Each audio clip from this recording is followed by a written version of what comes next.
up on the agenda. Once the item comes up, I will readmit you to the lobby. You won't be able to hear or see anything. Please don't disconnect. And as I said, I will admit you again when your item comes up on the agenda.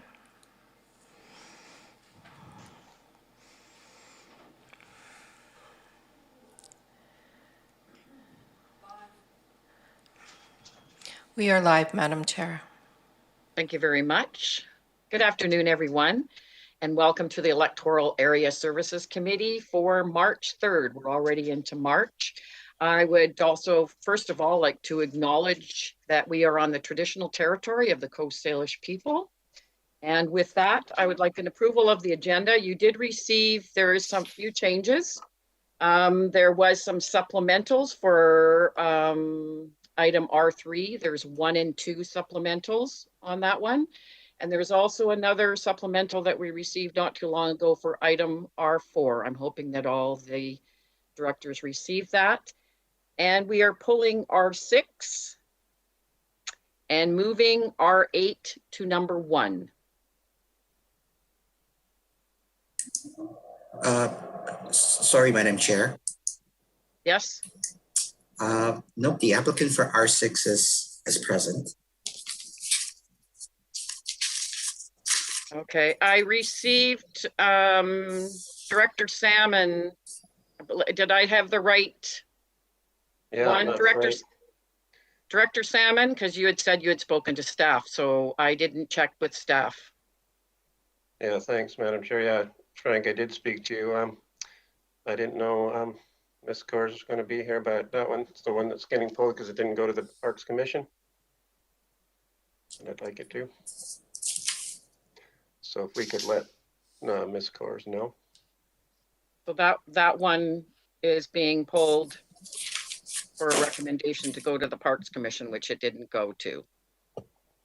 And Madam Chair, I believe that one was supposed to go to the joint APC as well, and it didn't. I'm not sure in that. You'll have to check with staff once it's pulled. So Director Morrison. So I think that it's on the agenda. People have come prepared. I think that it should likely be stay on the agenda, and if the directors want to take additional action, then that can be taken in the process of dealing with the regular agenda. I think that both directors have made points they'd like to make clear, and if this is going to be if either of those things were to happen, it should be voted on and directed by the committee. Okay. That's good. Point of order, Madam Chair. Can I just? Yes. I did check this with staff, and I think it would be normal course just to have it go to the Parks Commission. It was an oversight due to COVID, and I think it shouldn't have been on the agenda without the usual Parks Commission. Okay. So I don't know why we would not pull it at this stage. Go ahead, Mr. Limshu. My apologies, Madam Chair. It was my understanding. I did not realize that the director wanted the item pulled. I thought we would still proceed with discussing the item with a discussion around whether or not it made sense for the application to be forwarded to the Parks Commission. So I think that we could have that discussion. It's on the agenda, and at that time that the directors that have different considerations could then speak to the committee on that, if that's fair. So we will leave the R6. Can I comment about moving R8 to number 1, because we have a lot of a lot of applicants waiting, and that is going to be a long discussion. I don't know. Well, that's the reason that's not very fair to all of them. We have a consultant that is waiting and is wanting to present, so the timeline is very important.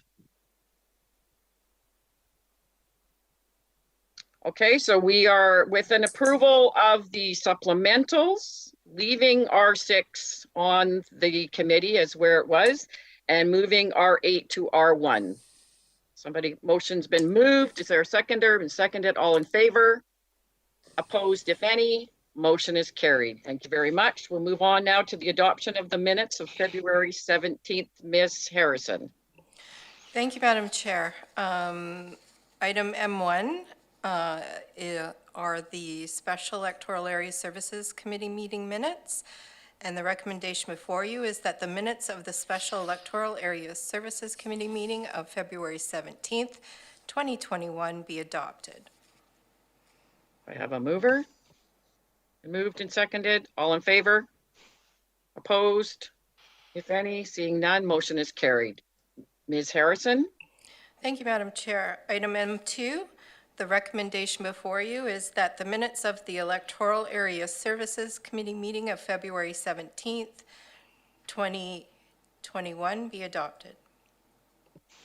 Is there a mover? Moved and seconded. All in favor? Opposed, if any? Motion is carried. Go ahead, Ms. Harrison. Thank you, Madam Chair. Under business arising, we have one item. Item BA1 it refers to item number R2, which was the application for number DVP 19E01 for 4335 Cowichan Lake Road, PID 003217175, which was listed on page 3 of the regular Electoral Area Services Committee meeting minutes of February 17th, 2021. And the recommendation before you is a housekeeping recommendation. There was an error in the staff report which altered the setbacks. And so another notification, so another public process needed to happen. So for housekeeping, we need to rescind the resolution. And so the recommendation before you is that the recommendation that development variance permit number DVP 19E01 for 4535 Cowichan Lake Road, PID 003217175 be issued, listed on page 3 of the regular Electoral Area Services Committee meeting minutes of February 17th, 2021, be rescinded. Okay. Motion's been moved. Is there a seconder? Second. All in favor? Opposed, if any? Motion's carried. Thank you very much. Moving on now. Thank you, Madam Chair. We now move on to public input, and if you just give me a moment to admit a few people from the lobby. Certainly.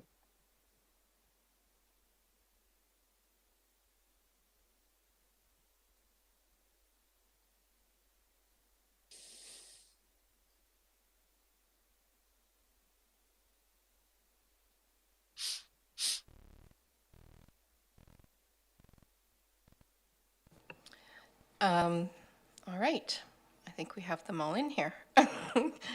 And we start with Mr. Cliff Evans. Good afternoon, Mr. Evans. Welcome. Good afternoon, Madam Chair. Good to see you again. On today's agenda, R8 is an application for soil deposit site. DVRD soil deposit bylaw permit application states a title search obtained no more than 30 calendar days prior to the application, together with copies of all registered covenants, statutory rights of ways, and easements is mandatory for completion of the application. The date on the report shown in this application is from the 28th of August 2019. This report is out of date, and the soil deposit application needs to be referred back to staff for a current report. A current riparian report has not been attached to this application. The attached report is from 2007. The property has had many thousands of cubic meters of soil deposited on it since then, plus a major landslide. The property is very steep and has had many soil erosion problems and still does. This should be researched by a qualified riparian professional. If you look at attachment B and look at the Macquarie Geotechnical Report, page 80/85, you will see a photo of a damaged culvert that Stream A runs through. The original riparian report made no reference to culverts on Stream A. so these culverts need to be checked out for proper size, type, and installation by a QEP. The application should be referred back to staff to arrange for a current riparian report. 3, the hydrology report opinion letter, appendix 4, page 57/85, PID 2751438D should be disregarded. It is a good report, but belongs to another property owned by the applicant. The PID for the permit that you are considering today is PID 030417066. These are obviously two different properties with different slopes and other characteristics.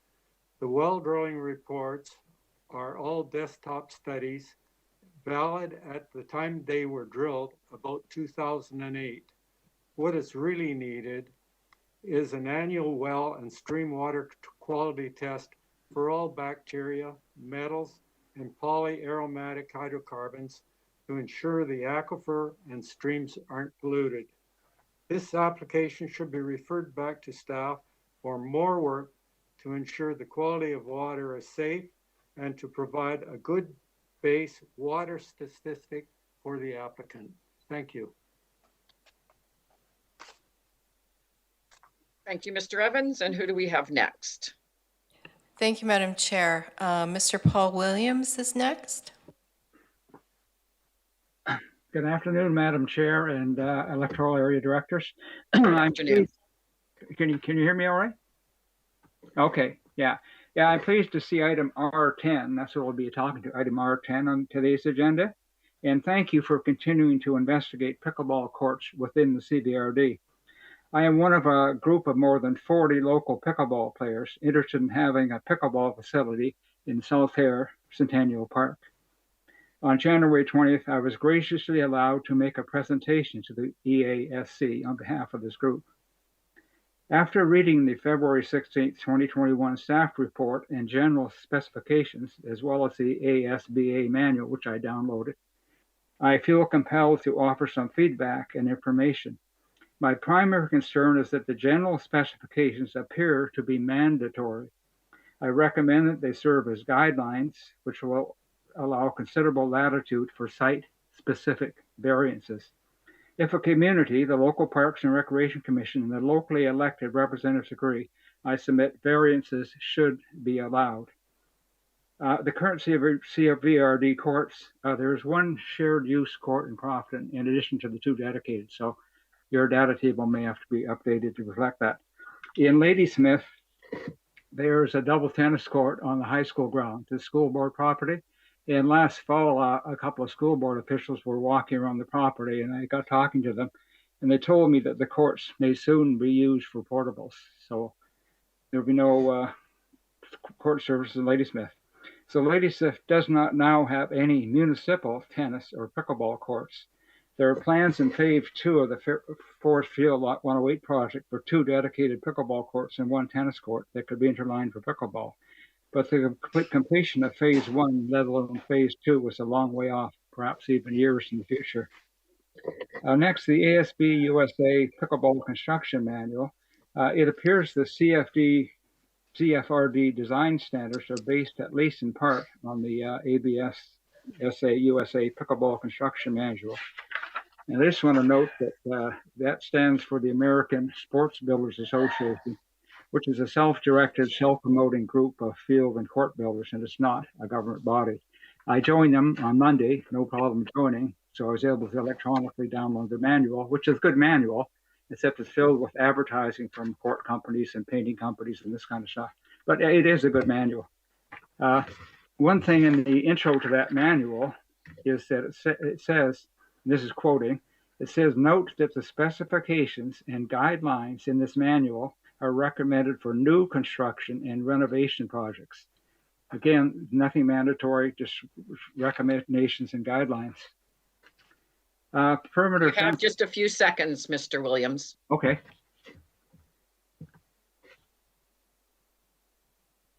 Okay.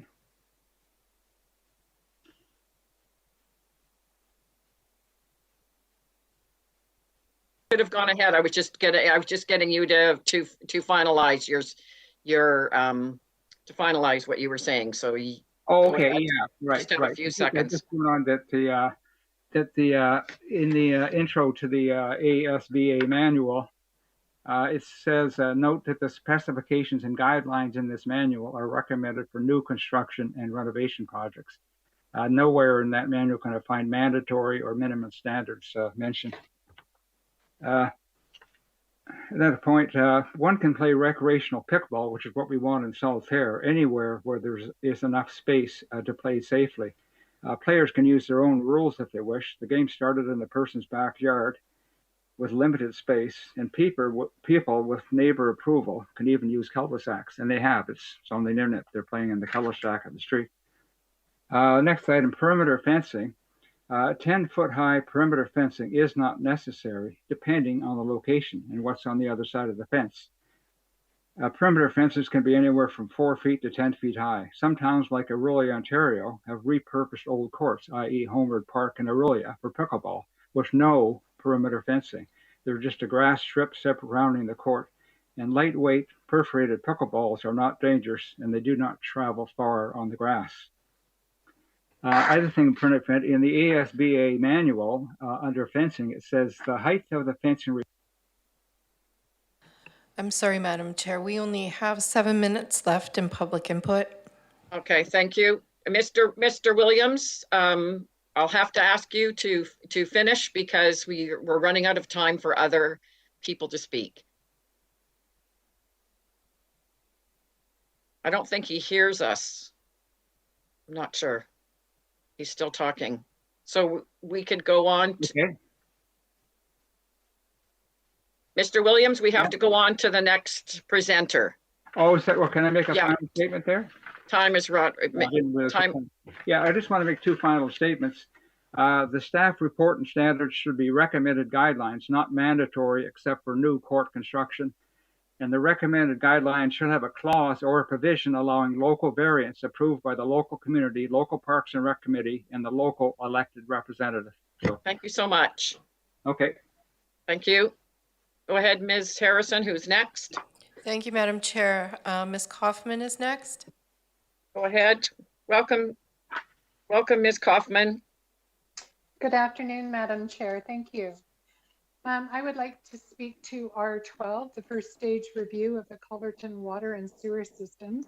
I was surprised to see the CVRD was taking on such a small water and sewer system following the ANOVA report, but understand the benefits of doing so.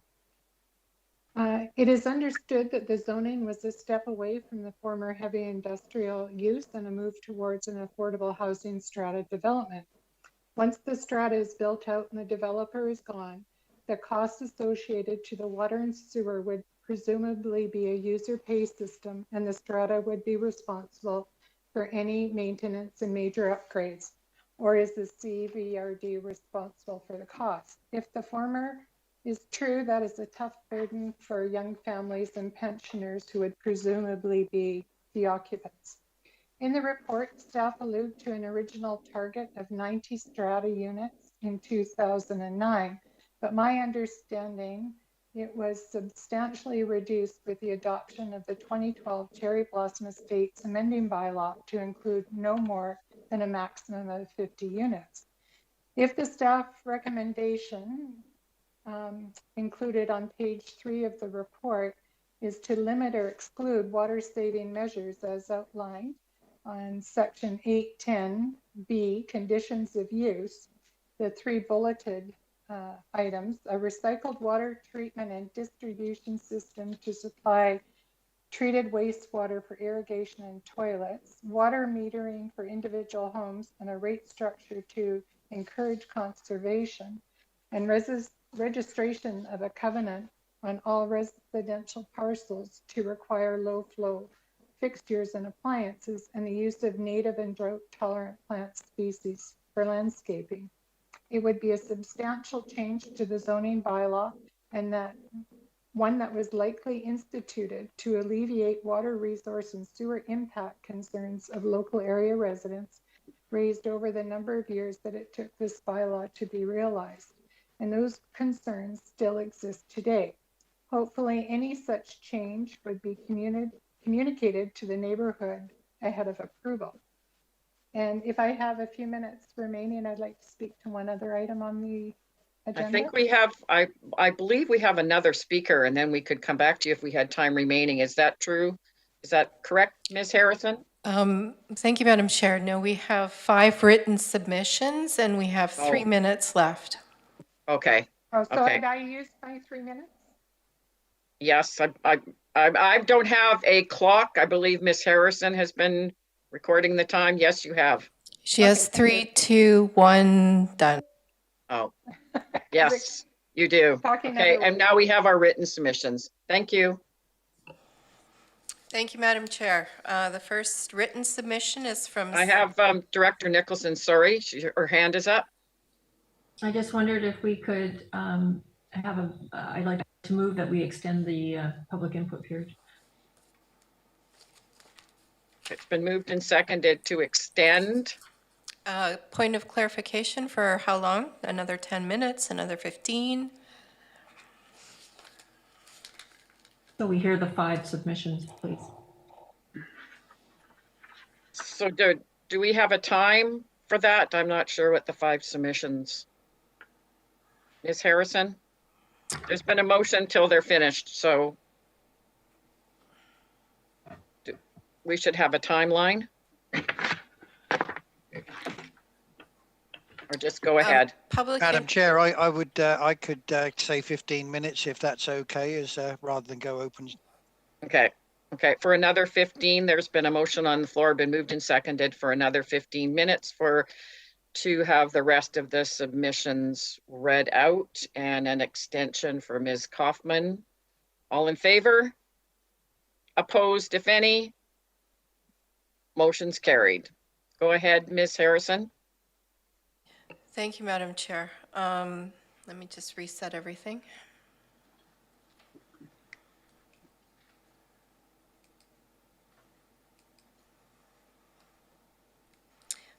The first written submission is from Sarah State, and it reads, Dear Sirs and Madams, CVRD Park and Trail Design Standards, Pickleball Court Layout Design Criteria.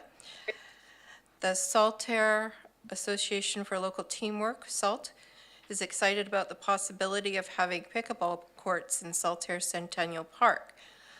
SALT exists for the purpose of hosting social and recreational community events. We look forward to the day when we can host pickleball tournaments. Congratulations for continuing to explore the possibility of pickleball in Saltaire Centennial Park. We think this initiative can significantly boost the number of users to this largely underutilized park, engage seniors in safe, healthy outdoor activity, and contribute significantly to the revitalization of the park. Sincerely, Sarah State, Secretary Treasurer, Saltaire Association for Local Teamwork.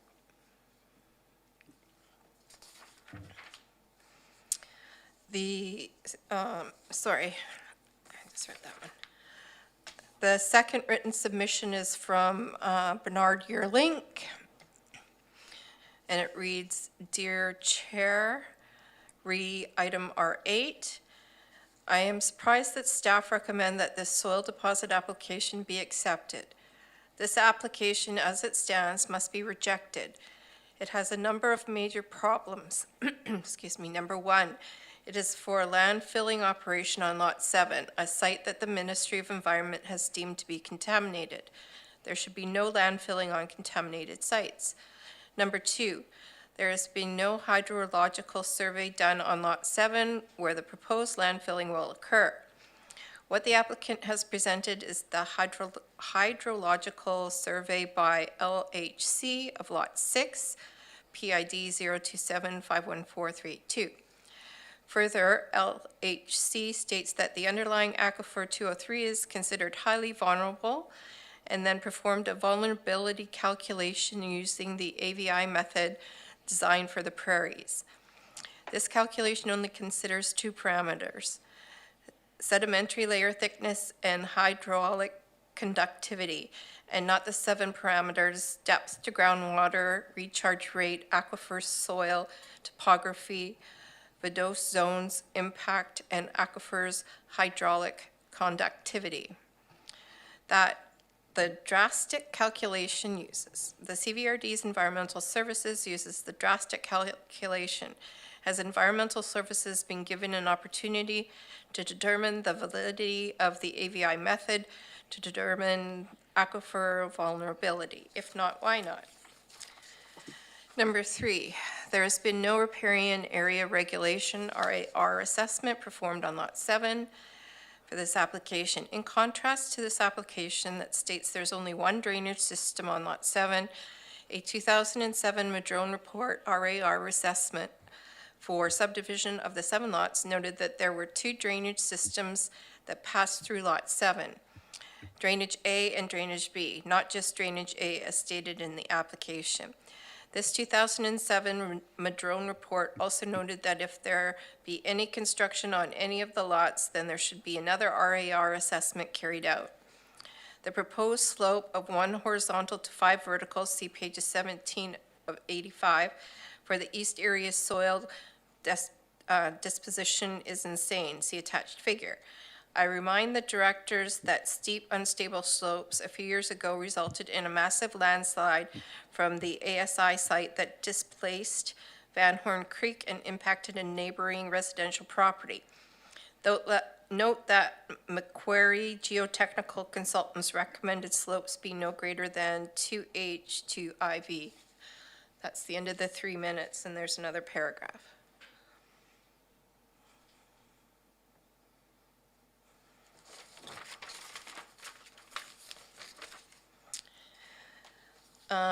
The next submission is from Luigi and Nancy Morgantini, and it reads, CVRD Park and Trail Design Standards, Pickleball Court Layout Design Criteria. My husband and I are writing to express our interest in the installation of pickleball courts in Saltaire Centennial Park. We began playing pickleball 3 years ago at Ladysmith's Frank Jameson Center and planned on continuing to play in the summer at Fuller Lake pickleball courts. However, Fuller Lake was over capacity so often we did not play during the summer. We are excited about the possibility of pickleball courts in Saltaire Park and hope that the present infrastructure could facilitate more than 2 courts. We believe that the addition of the sport of pickleball, where all ages can play, will be a great addition to Saltaire. We wish to express our appreciation for supporting this initiative.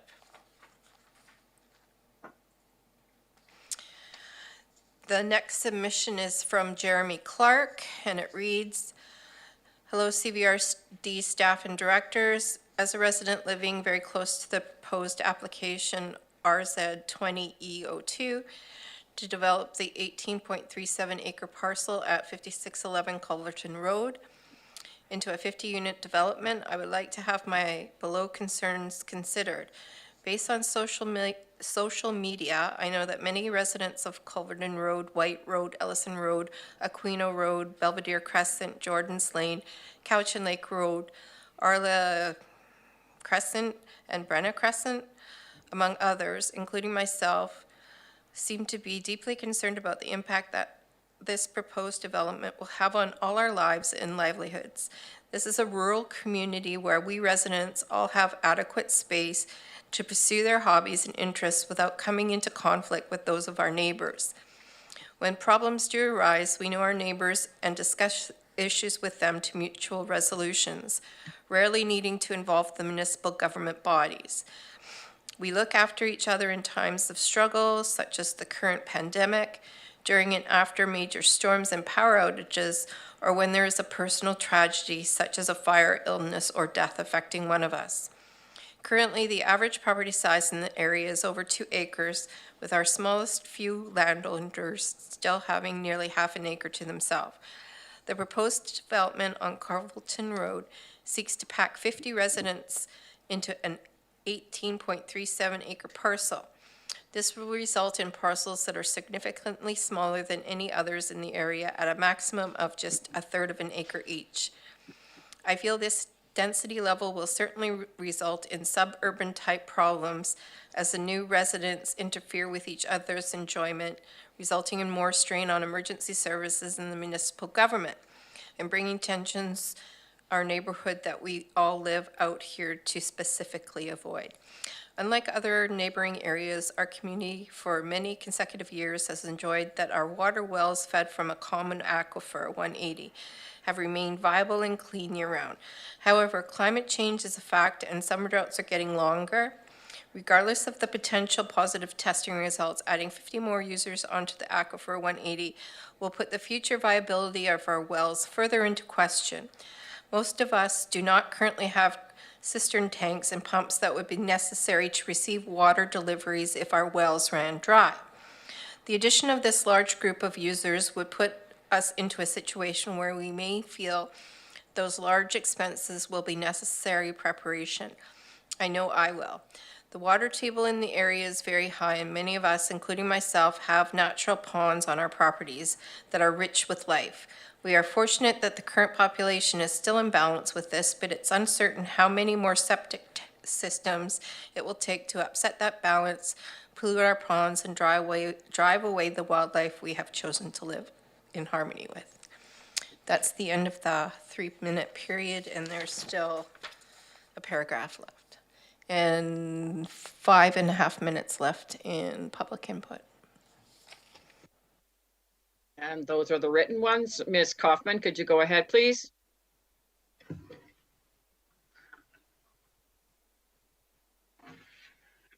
Thank you, Madam Chair. I would like to speak to R2, and that's the oversized accessory building on Appaloosa Way. I appreciate the covenant attached to this application, rehome-based business. It is hard to reconcile an accessory building with presumably 8 garage doors and 7 man doors that is nearly 3 times what is permitted in zoning, especially in light of the revelation to the previously undisclosed building scheme registered on title. The developer took great efforts to establish a well-designed building scheme and plan for this residential area, and yet we do not even see a building plan for the accessory building. Is it in keeping with the intention of the developer and the building scheme? Thank you. I would like to hear the rest of the previous speaker, if that's possible. Ms. Harrison, are we finished with the speakers? Yes, we are, Madam Chair. There's 4 minutes left in public input, the extended. Okay. Director Salmon? Yeah, thank you. Just, Ms. Harrison, I believe, was there not one I see here that came to Legislative Services 10, where's the time here? That it came 10:32 p.m. yesterday from Mackenzie Brooks via Cliff Evans, is that? Through the chair to you, Director Salmon, it came from someone other than who was CC'd in the email. So really, there's no way for me to verify that it was actually submitted by the person who was CC'd. I see. Okay.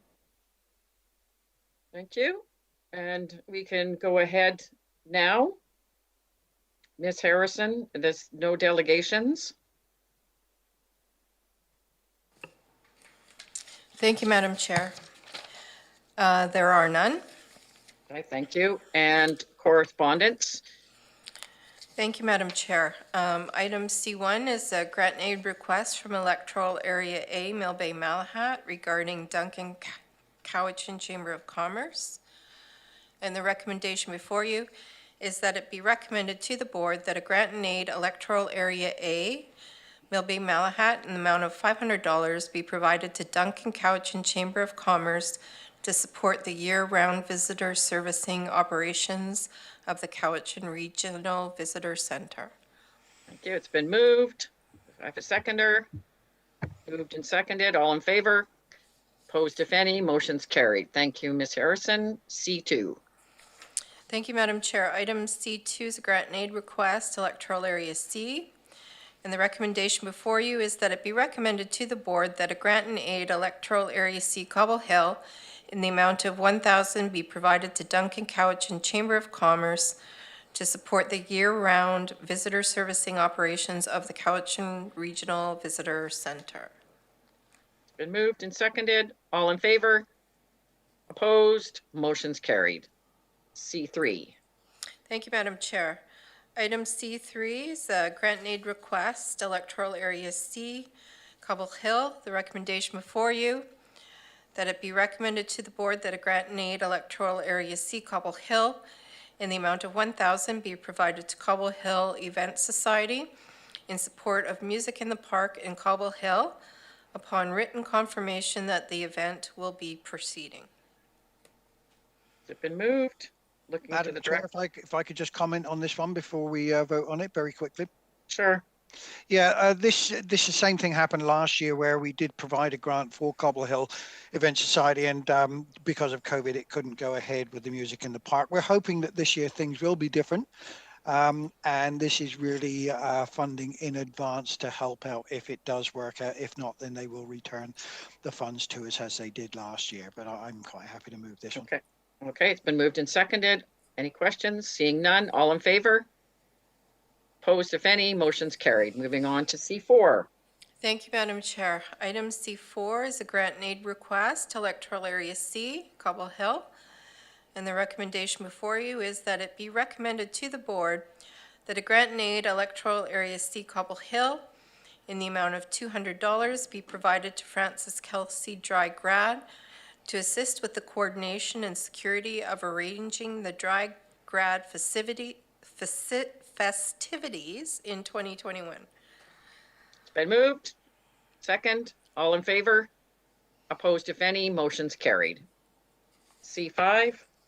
Thank you, Madam Chair. Item C5 is grant and aid request, Electoral Area D, Cowichan Bay. And the recommendation before you is that it be recommended to the board that a grant and aid Electoral Area D, Cowichan Bay, in the amount of $1,000 be provided to Duncan Cowichan Chamber of Commerce to support the year-round visitor servicing operations of the Cowichan Regional Visitor Center. Need a mover? Moved and second. All in favor? Opposed, if any. Motion's carried. Thank you so much. Moving on to information. Thank you, Madam Chair. Under IN1 information, there are 3 items. Item 1 is the Electoral Area A Mill Bay Malahat Advisory Planning Commission minutes of February 10th, 2021. Item 2 is a Joint Advisory Planning Commission Electoral Area B Shawnigan Lake minutes of the meeting of February 4th, 2021. And number 3, Electoral Area E Cowichan Station Satlam Glenora Community Parks Advisory Commission minutes from February 18th, 2021. And those items are for information. Thank you so much. Moving on, if there are any questions, seeing Director Smith, go ahead, please. Yes, I have a question for staff. I read in one of the minutes that the commission decided that the meeting days would be on the 4th Thursday of the months in which meetings were to be called. Does that mean every 4th Thursday of the month, or when things are referred? Just trying to clarify, because we're struggling with all of our APCs and our parks commissions and whether they can meet and meet only if something's referred to them. So I Go ahead. just, thanks. Welcome, Mr. Farquhar. Good afternoon. Thank you, Madam Chair. Yeah, just for clarity, what the advisory commissions are doing is identifying meeting dates so that as matters arise for referral, we collectively know the dates in advance when they would be able to host the meeting. So they're just penciling them in, but only holding meetings when matters are being referred to them. Thank you. Seeing no other hands up, we'll move on to reports. Ms. Harrison, R8. Thank you, Madam Chair. Item R8 is a report from the Inspections and Enforcement Division regarding soil deposit permit application number SDC 2101 for PID 030417006. And the consultant for the applicant is in the meeting. It's going to be a presentation. To go ahead, please. Thank you, Madam Chair. I'm going to just share my screen.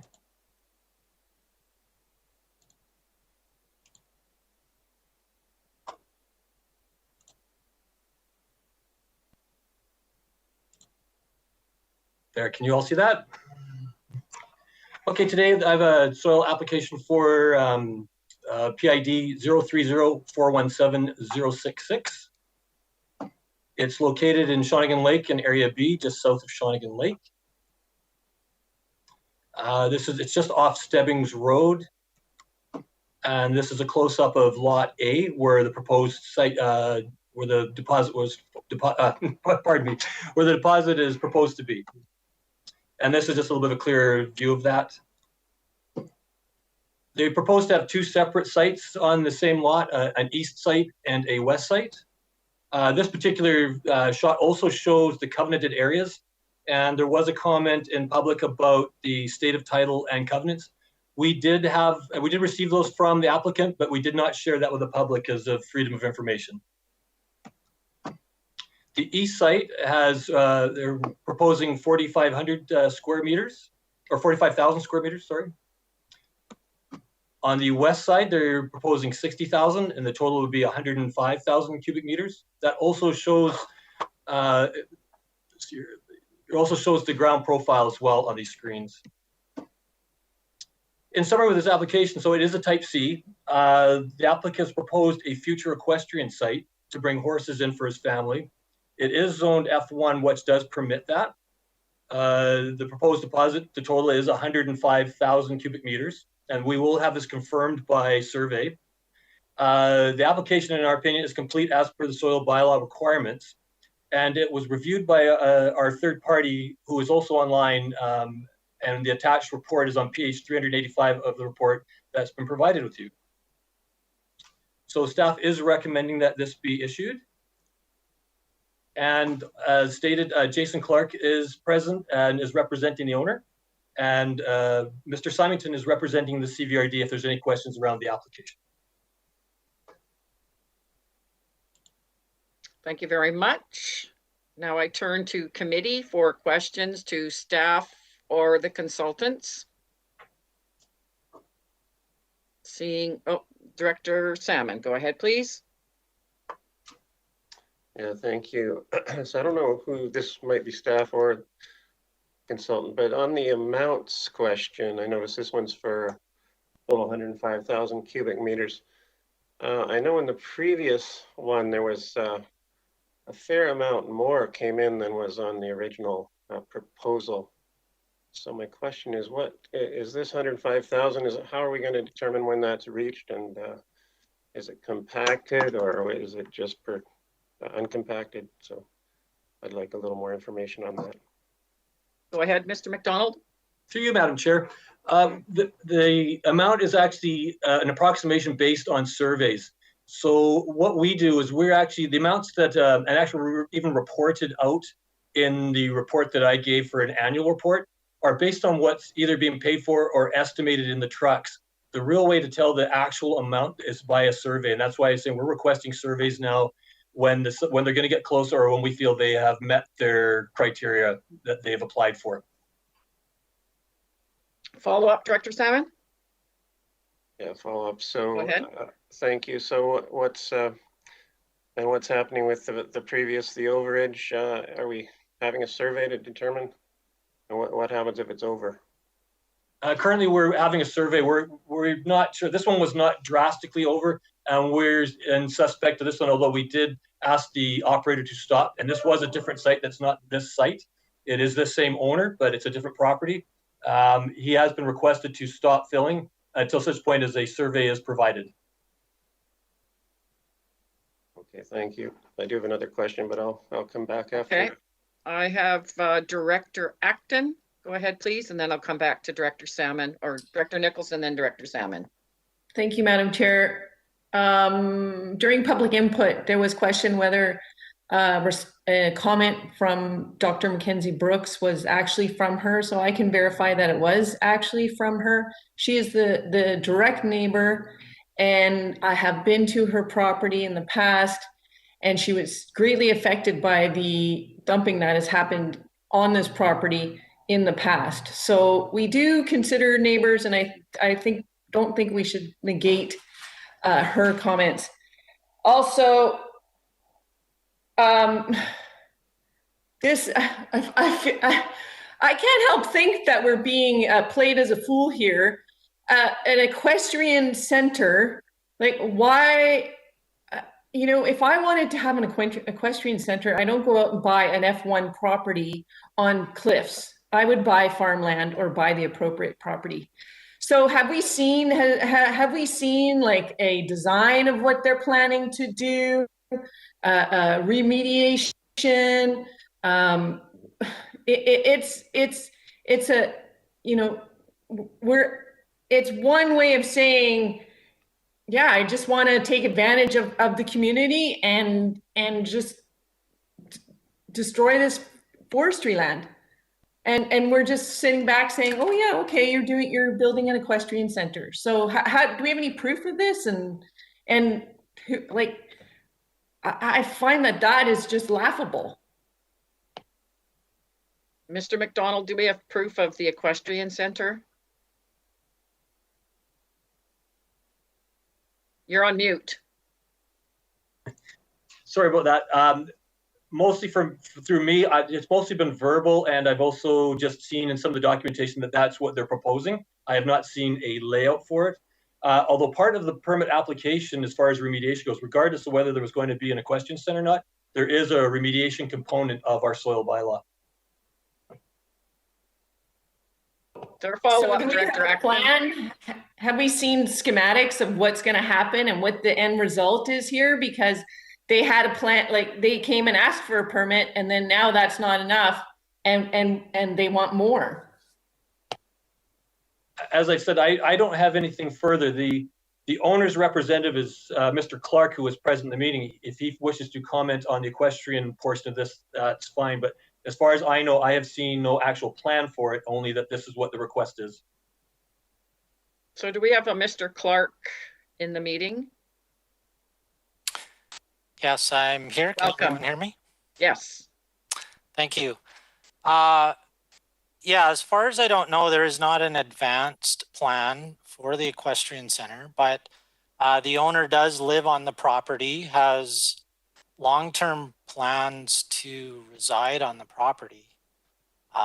So, you know, everything that we've heard is definitely geared towards that goal for himself later in life and his kids that are coming up. So. Okay, thank you very much. I'm seeing, I actually have Director Nicholson. Director Nicholson, who is your question addressed to? Whoever can answer it. Okay. Thank you. I would like to first understand if this actually is a contaminated site or not. Mr. McDonald. I'm not sure I can fully answer that question. We did have a legal opinion on a previous site around this issue, and our legal opinion was that we couldn't, even if the site had been on the site registry, that we couldn't deny the permit. So go ahead. I just have Mr. Clark had his hand up as well. Go ahead, Mr. Clark. Yeah, just a quick comment on the potential for contamination. I believe historically, prior to the lot, the overall larger lot being subdivided as it is today into smaller parcels, there was a Ministry of Environment sample that measured some salt content approximately half a kilometer away from where this activity is proposed to take place, and on the other side of Van Horn Creek. So it's not associated with the applied for soil deposit, but at one point in history was part of the same lot, which it is not part of today. And my understanding is that those samples were related to road salts at that time. But that's what I understand of the situation. Thank you. Thank you. Director Nicholson, do you have a follow-up? Yes, I do. I guess this points to from the perspective of our soil deposit bylaw, that there may be some deficiencies, because you certainly wouldn't want to be putting more fill on top of contamination. So I am eagerly waiting the review of the soil deposit bylaw so that we can improve it. I'm wondering, I've heard that there has been dumping of construction waste at this site, and I'm wondering if that has been removed. Mr. McDonald, go ahead, please. Yes, through you, Madam Chair. There are multiple properties owned by the same owner here. So it was one of his neighboring properties that's in question. And all materials that were brought in, nothing was a contaminated material, and all was removed. And we had a professional report to verify that. Follow up, Director Nicholson, then I'm going to Director Morrison. Thank you. So I guess that really segues nicely into my other question, which is about whether we are able to look at past performance of an applicant when we issue soil deposit permits, because it seems to me that with some people, past behavior, it may pose a greater risk to the neighborhood than others. How do we handle that? Through you, Madam Chair, I'm not sure that can influence going forward. That's why we have staff to monitor, and that's about all we could. I don't know, we could refuse somebody based on their past performance. There's nothing in our bylaw to suggest such a thing. Follow up, Director Nicholson? Well, I really think we maybe should get a legal opinion on that. I have two more questions. I have two more speakers. I have Director Salmon and then Director Morrison. I'll let Director Morrison go first. Go ahead, Director Morrison. Thank you, Madam Chair, and I guess this would be through to Mr. McDonald. There were a number of references to in the public input period to either lacking or incomplete riparian study and information. And I read the report, and I think that I understand the how this has been met as far as the applicant goes. But Mr. McDonald, can you clarify the deposition areas and the setbacks and the like, so that we're clear as to what's been provided in the staff report and why there hasn't been further riparian investigation done? Through you, Madam Chair, I think I'll draw on this point to Mr. Symington, who represents CVRD in this one. I've had conversation around this particular issue, so I see him online, and I'd welcome him to comment. Go ahead, good Mr. afternoon. Symington. Good afternoon. Bob Symington. Yeah, I've been doing the reviews of the submission applications for the Type C permits according to the bylaw. And the riparian areas assessment that we're referring to was triggered by a subdivision of the property. So during that subdivision, it was identified that there were two tributaries. They were mapped, and on the application, they've been recognized and protected by measures that were stated in the report. And there's no trigger in the bylaw to require an additional riparian areas assessment to be done at this time. Thank you. Director Salmon. Oh, and then Director Acton. Yeah, thank you. So just for Mr. McDonald, so I see one of the appendixes in the Great Pacific report says soil agreement and record keeping. That was not in the packet. Is there a reason that's missing? Through you, Madam Chair, I omitted certain things if there was personal information, so that material would be provided, but I had to go through that 130 something page report and just pull out anything that had anybody's personal information. So I tried to provide as much as I could this time around for you to review, but unfortunately there were a few things that had personal information. Okay, because it would be nice. I'm quite interested in the record keeping, especially given the exceedances we're talking about. So maybe if it could be provided, maybe with the personal, I don't know, if there's privacy issues that could be redacted perhaps, but I think that's important to see. Another question then, re the slopes. I see that apparently we've got a very steep, looks like about a 50% grade or 4-to-1 on that east site. Is that not something to worry about? I see we've got in Great Pacific, it says, or in the other, apparently our guideline is much shallower than that, 4-to-1 horizontal to vertical. So I'm partly bringing that up, and because what we didn't hear from Mackenzie Brooks was about the previous slide here, which was quite significant. DFO was involved. It was a big deal a few years ago into Van Horn Creek. So I'd just like to confirm about how come we're allowing such a steep slope on that site. Not through you, Madam Chair, to Mr. Director Salmon. The bylaw is only in the last 30 meters of a property line for that particular ratio. So the report from Macquarie, who is a geotech, has recognized that that slope is in there and that has made recommendations. So we're relying on the professional's report, and the report I'm looking at does say that it's safe for the use intended. So as provided that the owner, when he's doing his dump, follows the recommendations. So the expectation is, and we'll be following up, that the geotech is making sure and monitoring himself that the compaction is done in order with his recommendations.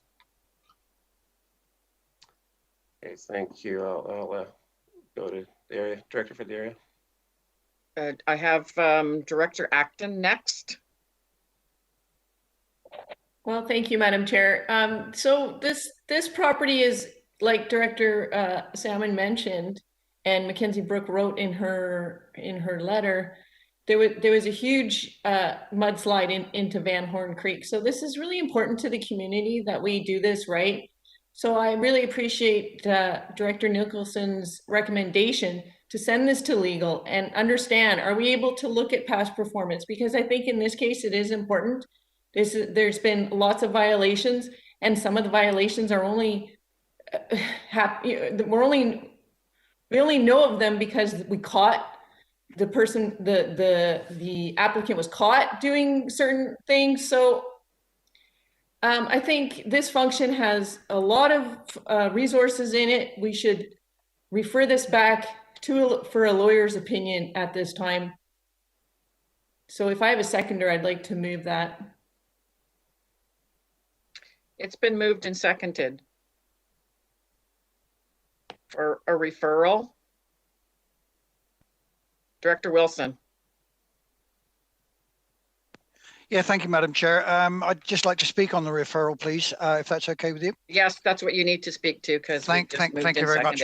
Yeah, this has been a difficult one, and you know, Mr. McDonald and his staff have had a tough job dealing with everything that's going on, and I have the highest level of confidence in the research and the input which the residents of the area have, who have expressed their concerns, and there are a lot of concerns here, which I fully appreciate.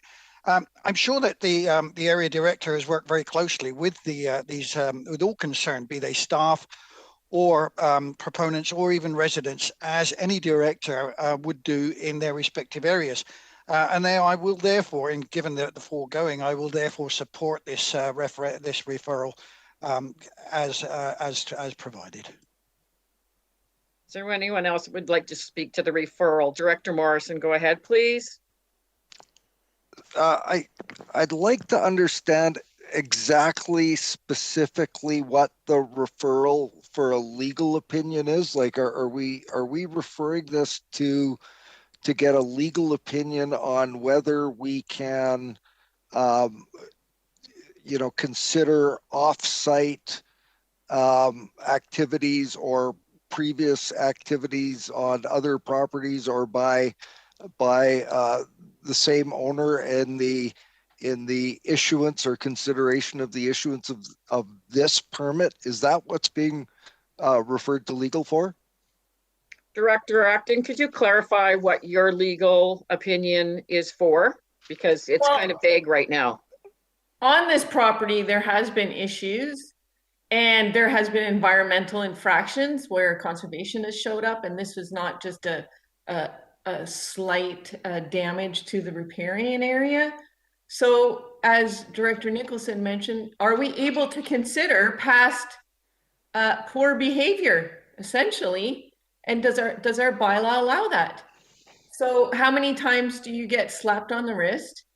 And because our bylaw system operates under goodwill. So if it's been demonstrated over how many times that they're not following the bylaw, then why would we give a permit for it? And I don't think there's any harm in asking our legal to that matter. By what we had discussed with our legal before, Mr. McDonald, our bylaw was actually quite stronger than we give it credit for. Mr. McDonald? Yeah, just if I could comment here through you, Madam Chair. I'm quite happy to get the legal opinion, but I just want to remind directors that the bylaw is what it is right now, and there's nothing that deals with past performance in the existing bylaw.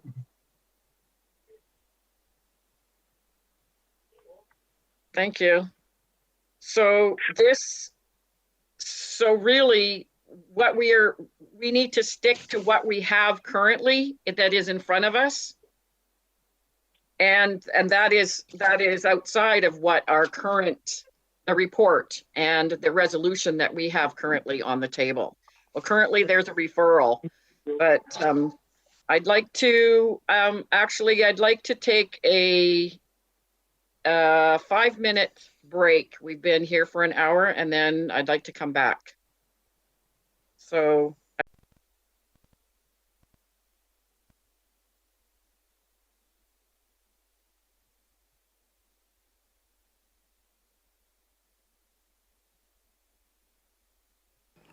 Excuse me, Madam Chair, we are now live.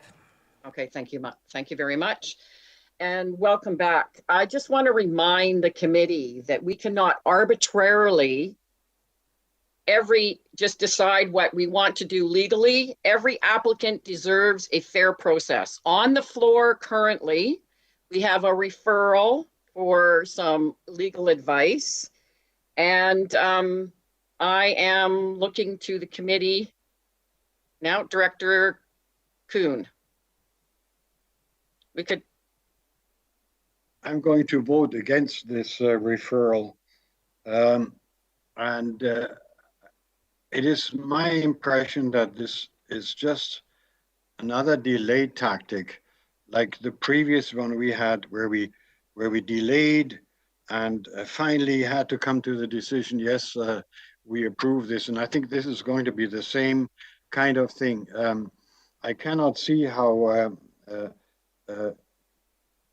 unless there were incredible mistakes made or abuses made by the previous deposition of material, I can't see that we could ever have a ground to, on that basis, to decline an application. I'm going to call the referral. I'm going to call the question on the motion. Yep. And see where the committee stands. But I would really like to remind everyone that every applicant there is a fair process, and we are currently going through the fair process, and that's what we are voting on here. But we now have a referral motion just to check for some legal advice. So I am calling the question. All in favor? There is 4 in favor, opposed if any. There's 5, so the motion has failed. Going back to the motion on the floor, Director Salmon. Yeah, thank you. Well, this is the kind of case where we really do want to make sure we have all the information. There's a lot of interest in this, and I would like to refer this back to staff to get full information, including the record keeping stuff that wasn't provided that I think is important to look at. Well, this is a pretty thorough report. So you are making a motion to send it back to staff for more information. Yeah, for the missing information. Missing information. I understand it. Okay. Director Acton seconded that motion. Do I have anybody, Director Acton, you're going to speak to that? Yeah, thank you. You know, this is, I think of how your community would feel. It's really easy for us to just brush this off because it's only, it's mostly only. Director Acton, I'm just speaking to process and our process and our job here. The community has shown a lot of interest in this. And we got a huge list of discrepancies found. And then Director Salmon is just asking for, this is all very new for us. This is allowing a huge, you know, it was happening before, but it was, and now we've made it, we are giving permits for it to happen. So there are some positive sides to that, but it's affecting the community of Shawnee and Lake in so many ways. And we can't get out from underneath it. And our job here is to follow due process. There's a motion on the floor to refer it back to staff, and then we can speak to it. That might be other people's job, but my job is to be here to represent my community. That's well understood, but we work together as a committee. Excuse me, Director Acton. You're going to cut me off? Fine. I am about to. Mr. McDonald, go ahead, please. I have Mr. Warwick in his office next door. He may be able to answer questions around those logbooks that I can't answer. Would that help the process? Director Salmon, does that help for you? No, I'd really like the time to look at it, for us all to look at it properly without on the spot. So there is a motion on the floor and it's been moved and seconded. Director Martman, go ahead, please. Speaking to the motion.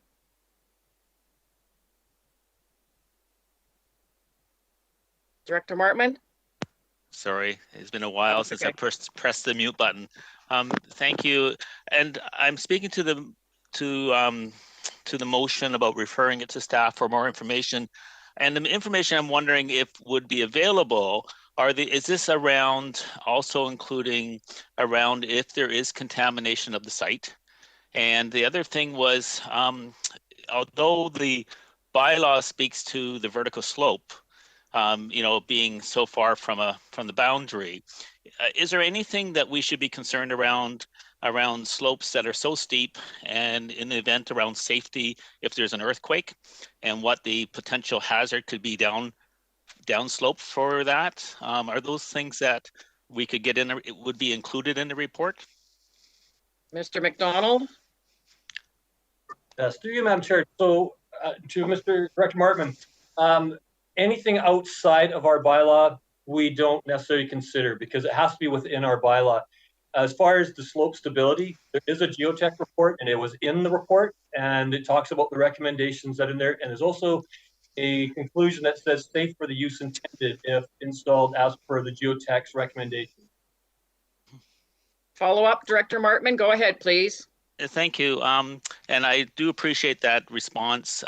However, if there is something that is that would involve paramountcy, whereas a law that supersedes our bylaws, I think that would be something that we should be aware of. So if there's something that the Ministry of Environment has in place that would supersede a bylaw, then I think that's would be critical information.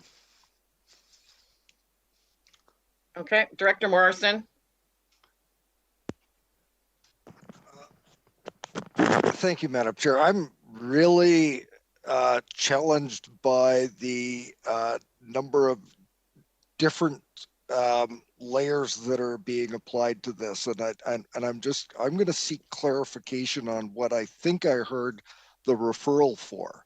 If I understand correctly, the director wanted some information as to like record keeping and logs as to how the tracking of the soil deposition is that's what I understand the referral motion is about. If we're going to refer it, we refer for a specific reason. That's what I think I heard Director Salmon make the recommendation for. So am I allowed a question to staff? Because we have the staff here. I believe there's been a recommendation made based on what staff have provided as a complete complete application form.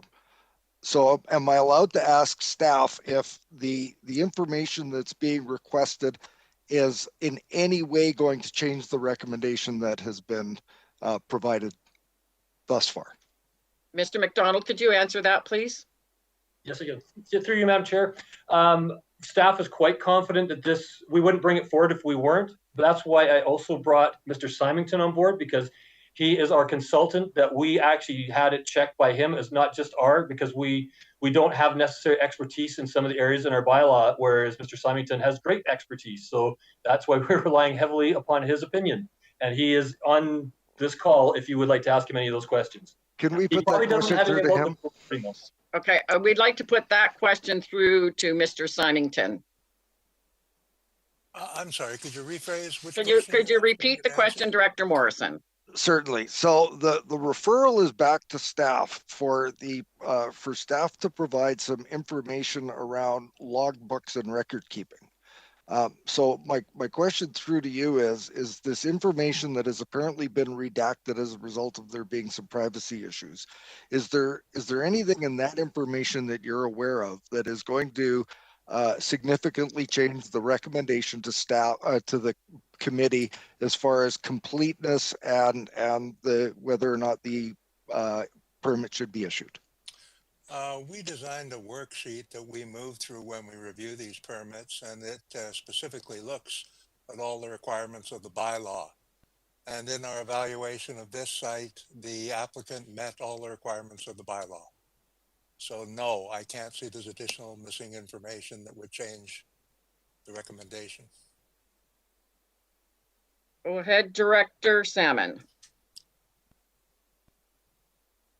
Yeah, thank you. So just to clarify, so the motion was to provide basically Appendix 3, which was the soil agreement and record keeping. And to Director Morrison's point, yes, I wouldn't have expected it would change the recommendation. What I was expecting is it might affect the committee's decision on that recommendation. So I just really think, and I hope I can persuade enough of my colleagues who may not be as involved, but it's very important in this type of application that we get all possible information, given what we know has happened in the past and given what we're trying to do to protect the community. So I really think it's important that we get this information, and hope the directors would support us. So what I'm hearing is that we have an application in front of us. Once again, I'm just reminding everyone, all of the information is there. And I have Mr. Clark who wishes to answer. Go ahead, Mr. Clark. Yeah, I thank you. I just wanted to maybe offer another perspective, and the point around record keeping and agreements, I think, is a very important one, but is one that it is a standard that perhaps should be part of the bylaw itself, or have more specific details contained within the bylaw, so it is applied to everyone equally, and that everyone is logging things and keeping track of things in the same fashion.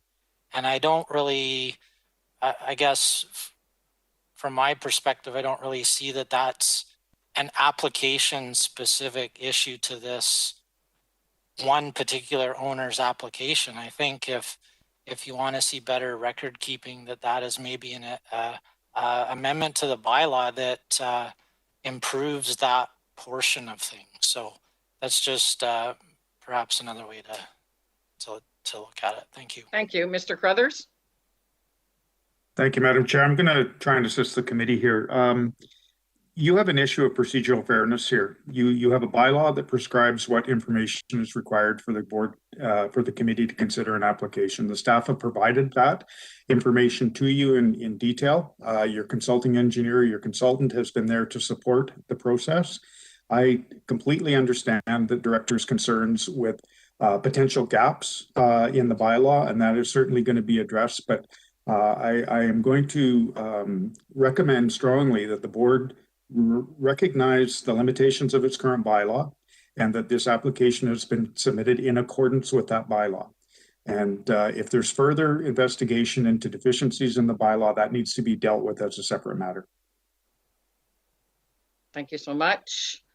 I do not see any other hands up. So the motion on the floor currently is to go back to staff. Ms. Harrison, could you just read the motion for me, please? Thank you, Madam Chair. The motion before you is that the soil deposit permit SDC 2101 PID 030417066 be referred back to staff for missing information. Okay. Director Salmon, you'd like to speak to that again? No, I'm fine. Well, it was moved and seconded by yourself and Director Acton, and I'm now going to call the question. All in favor? Opposed, if any? Motion has been defeated. So now we are going back again to the motion at hand and the recommendation in R8. Point of order, Madam Chair, can we just see that again? I only saw 3 against. Yes, you did. That would mean there was 6 Oh. in favor. Okay, just a minute. Okay, sorry. My apologies. I'm getting just a little bit flustered. So I'm going to call the question. All those in favor of sending it back to staff? I have 1, 2, 3, 4. Whoops, I have 5 now. I didn't see Director Smith's. So motion is carried. Yeah. Thank you. Moving on now to R1. Madam Chair, Yes, I have a question for staff. go Is there ahead. anything we could do in the meantime so that we don't have to look at any more applications on this for the soil bylaw as we await our review? Because I think that this board has shown a lot of interest in doing that, like reviewing our bylaw. So is there any way that we could just is there something we could do so that we don't have to contemplate these every time with such a weak bylaw? Madam Chair, I'll take a stab at that. I don't believe there is. You have a bylaw that was passed, duly passed. You have property owners in your regional district who are currently developing applications based on that bylaw, are probably investing funds and effort to apply under that bylaw.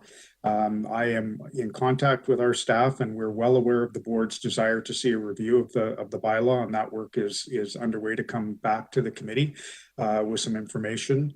I would prefer that you allow staff to look at that offline and explore that, but for the time being, you are operating under a valid bylaw, and I believe until that bylaw is repealed or amended, you don't necessarily have a choice. Thank you. So we can move on now to R1. Director Nicholson. I just like to follow up, if I may, with Mr. Carruthers. I really think the community would be interested to know what the timeline for this review is.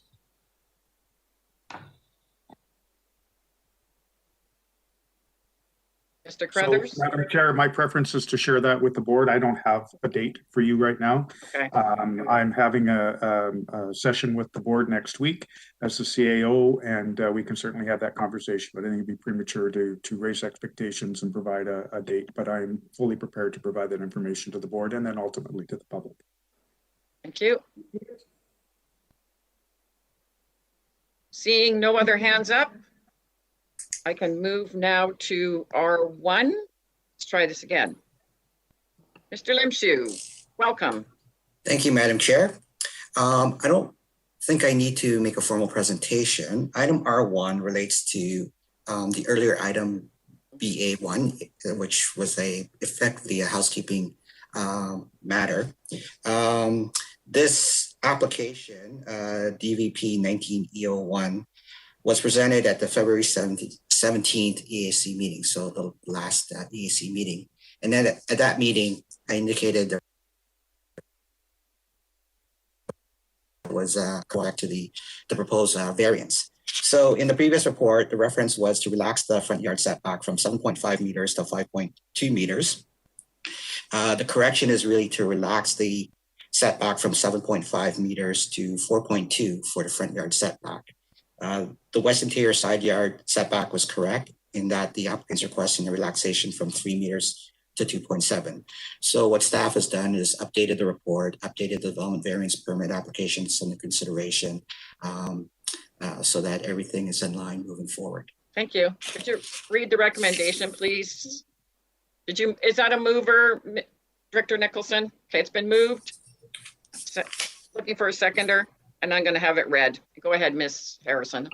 Thank you, Madam Chair. Item R1, recommendation before you is that it be recommended to the board that development variance permit number DVP 19E01 for 4535 Cowichan Lake Road, PID 003217175 be issued. I'm going to call the question. All in favor? Opposed, if any? Motion's carried. R2, Ms. Harrison. Thank you, Madam Chair. Item R2 is the report from Development Services Division regarding application number DVP 20E09 for 4275 Appaloosa Way, PID 031037828, and there is a recommendation before you. Thank you. Go ahead, Mr. Limshu. Thank you, Madam Chair. This application, R2, relates to application number DVP 20E09. There was a staff report presented at the last EAC meeting, the February 17th EAC meeting, where the committee considered the application. However, they directed staff to go back to see whether or not a covenant could be registered on title to prohibit home-based business within the proposed building. So the request for the variance is to increase the proposed accessory residential building from 100 square meters to allow for a 298 square meter. And so the recommendation before the committee is to consider approving that variance subject to the registration of a covenant prohibiting the building from being used as a home-based business. Okay, looking to the committee. Anybody? Are you moving it, Director Nicholson? No, I'm not. I would like to make a comment, if I may, and maybe Mr. Limshu could provide me with some comments too. When we looked at this the first time, a couple of weeks ago, the building scheme I do not believe was provided to us, and it has been this time. And I read through the building scheme, which goes for that subdivision, and it raised some more questions for me. So I really appreciate the fact that the covenant issue on the use of the accessory building has been dealt with, but I am now, because of the building scheme, it's very particular for this subdivision. This property doesn't have many neighbors yet, and we are not provided with any information, any sort of visual context for how the size of this building and how it will fit in from the road and with the house. And according to the building scheme and the people that buy into the subdivision have certain expectations about how the properties will be used and what they will look like. And I am not clear in my head that a building that's going to be 3 times the regulation will fit with the building scheme, and I really think that there should be some visual schematics provided to us. Mr. Limshu? through the chair, a building scheme is effectively a private agreement between the developer and the property owner. The regional district is not involved in enforcing those building schemes. The reason why this matters before the committee for consideration is the fact that the applicant is looking to increase the maximum size of the accessory building. The reason why the building scheme was provided as part of this current report was based on the fact that the applicant submitted it to help rationalize having one larger building as opposed to multiple smaller buildings to accommodate repairing his vehicles on site. So Director Disclin's right that the building scheme does outline a number of conditions, but at the end of the day, this is a matter between the developer and the property owner to ensure that the conditions of that building scheme are enforced. We are not the governing authority over those building schemes. Okay, I'm seeing no other hands up. Director Smith.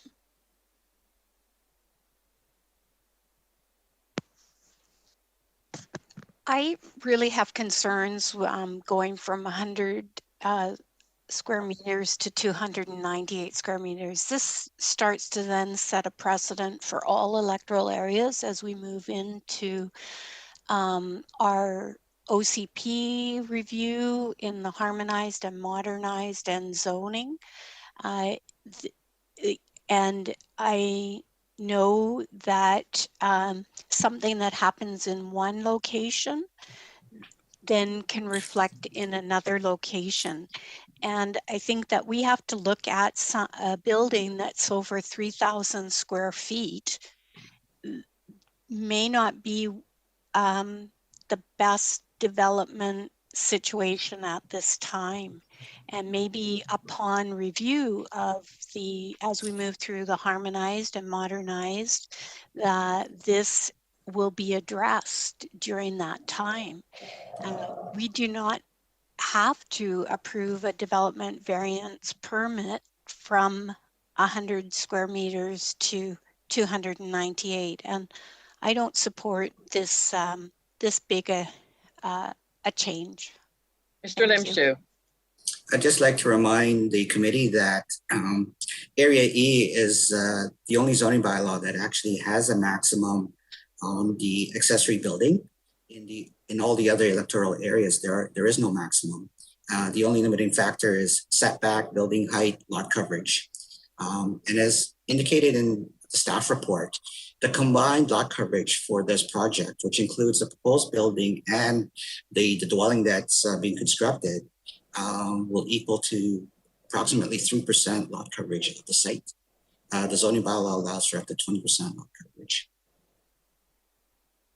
Thank you. Director Morrison. Thank you, Madam Chair. I guess we're going to have to pull out the either or clause here because it seems like we're throwing, everything up against the wall here. We sent this back to have a no home-based business. We don't do building schemes. I don't even know why that's even being discussed today. It's none of our business. And the either or clause is if we're not going to give them this building, if we're not going to approve this variance, he can build multiple buildings, multiple accessory buildings on the site, and there's going to be a whole bunch. Now, I recall Director Nicholson speaking to this very point about maybe there should be some changes so that we're not having properties with multiple accessory buildings on them. This has been done numerous times in electoral area E. I know it's been done in electoral area F. Are we just looking to shut down everything, or are we trying to let our community members and residents develop a lifestyle that is appropriate for their community? These are large lots. I think it's been proven that it's not going to be a big imposition as far as sight lines and the likes. And this is just feeling like it's deny by delay. So let's move forward. Let's give this guy his building, and we won't have an auto repair business run out of it in the future. Thank you. Thank you. Director Kuhn? Yes, I must say I'm getting kind of fed up as well. It seems that there is a trend now within our ES to constantly try to improve what staff represent to us. And it really annoys me. We have excellent staff. When they come up with a recommendation, they've done their research. Yes, maybe now and then they overlook something, but man, to every time send something back and, oh, we need more information, we need more. No, we just need to make a decision. Thank you. Okay, so there is a recommendation. I'm looking to committee. We are an hour and a half in. We have, I believe we have 14 reports, and we are so far just on number 2. So I'm looking for the recommendation. Could you read it, Ms. Harrison, please? Thank you, Madam Chair. Recommendation before the committee that it be recommended to the board that development variance permit DVP 20E09 for 4725 Appaloosa Way, PID 031037828 be issued, subject to the condition that a restrictive covenant prohibiting the use of a residential accessory building for the purposes of home occupation be registered against title of PID 031037828. Okay, I'm looking to, it's been moved. Is there a seconder? Been moved and seconded. Is the applicant wish to speak? I see that someone has come up on the screen. Is that the applicant that wish to add anything? No? Okay, I don't know who that is. Okay. It's actually the applicant for the next report. Okay, thank you so much. I'm going to call the question. All in favor? Opposed, if any? Motion's carried. That'll go to the next board. I didn't write that down. It's March 10th, Madam Chair. Thank you so much. That'll go to March 10th, and we're moving on now to R3. Thank you. Thank you, Madam Chair. I'm just going to share my screen, so please bear with me.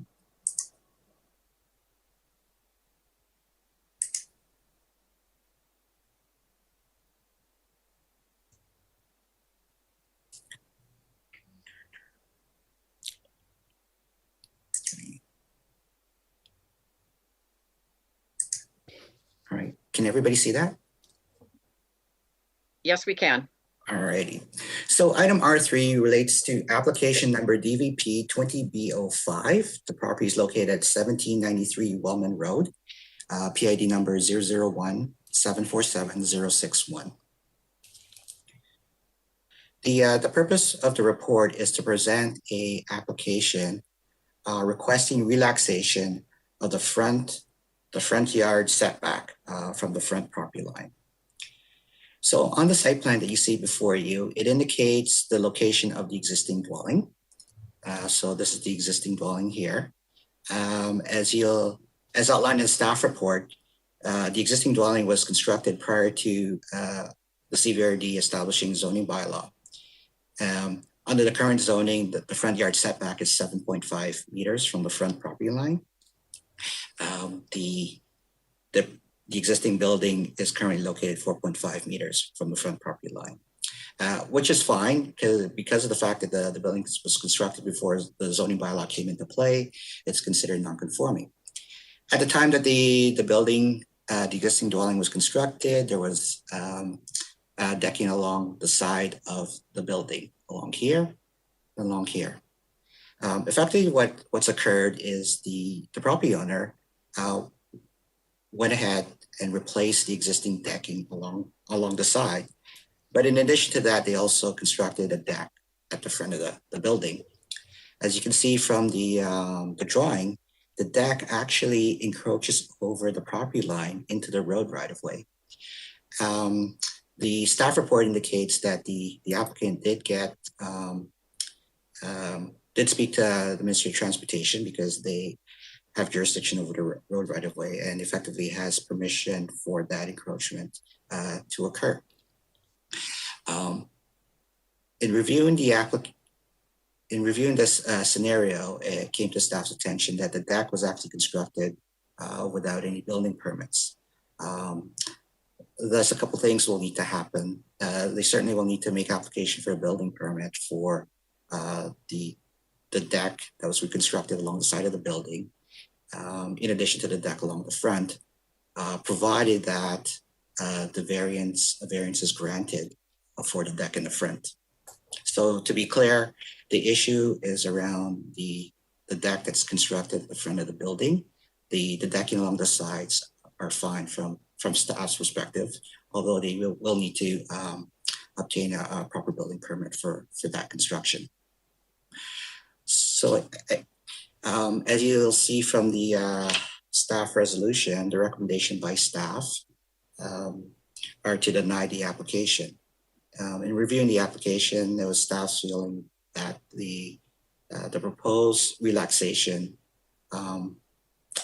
far exceeds, what is would normally be considered acceptable. Thus, there's a recommendation to deny the application. Having said that, I will refer to the fact that the applicant did make a submission, and it was part of the supplemental that was referenced earlier in this meeting. And staff does sympathize with the situation. Unfortunately, from a technical perspective, the staff recommendation at this point is to deny. Certainly, there's option 2. The committee and ultimately the board could still move forward with approving the variance if so desired. So with that, I'll just open up for questions. Thank you so much. And does the applicant wish to add anything? And then I'll go to committee. Good afternoon, Lori and board members. My name is Julianne McCaffrey. I'm not actually the applicant. I'm a friend of both Bill Cameron and Danielle Burton. Danielle is a healthcare worker and can't make it because of her work obligations, and Bill has a medical condition that has excluded him from this process. He has PTSD from his 5 tours of duty. So as such, the family asked if I would simply represent them in today's meeting. The first thing they asked me to do was apologize to each of you, and they've done so to the planning and to the bylaw officer. It was a mistake, and Bill recognizes that he was a little naive in thinking that he could, simply bridge those 2 decks without getting a permit. So he's doing his very best to step backwards and make a remedy to that, both by going to Ministry of Transportation and getting their approval, and now trying to get the permits and certainly doing it the right way after the fact. So he did extend his apologies. They simply want to be able to, there's no other place on their property for them to actually sit and enjoy the property, unless they want to sit out by the car on their driveway. They had a complaint. That's what precipitated this meeting from one of the neighbors. However, if you talk to the rest of the neighbors, you'll find that most of them are in agreement. In fact, we have several validators who speak to the fact that the improvements that he's been working day and night on have contributed greatly to the fabric of the neighborhood. They are volunteers in the neighborhood. They are community members who really do care about not just their own property, but the upkeeping of all of the property. So the neighbors have agreed that the property values have increased because of their work. And Bill has certainly said, he realizes he made a major misstep. He asks for you to have some lenience so that he can still continue to work with the CVRD to make right what he did wrong in the first place, but as well to be able to enjoy his property with his fiance, Danielle, and his 2 boys. They spend their evenings having dinner out on that deck. They watch the sun set over the lake across the road.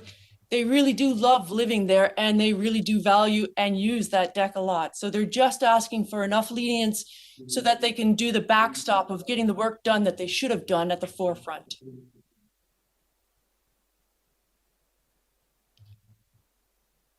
Thank you, Ms. McCaffrey. I turn to the committee and the director of the area, Director Acton. I believe it's Shawnigan. Yes. Yeah. Yeah, so I sympathize with the applicant for sure. I went by there. It's obvious, you know, it has improved the building significantly.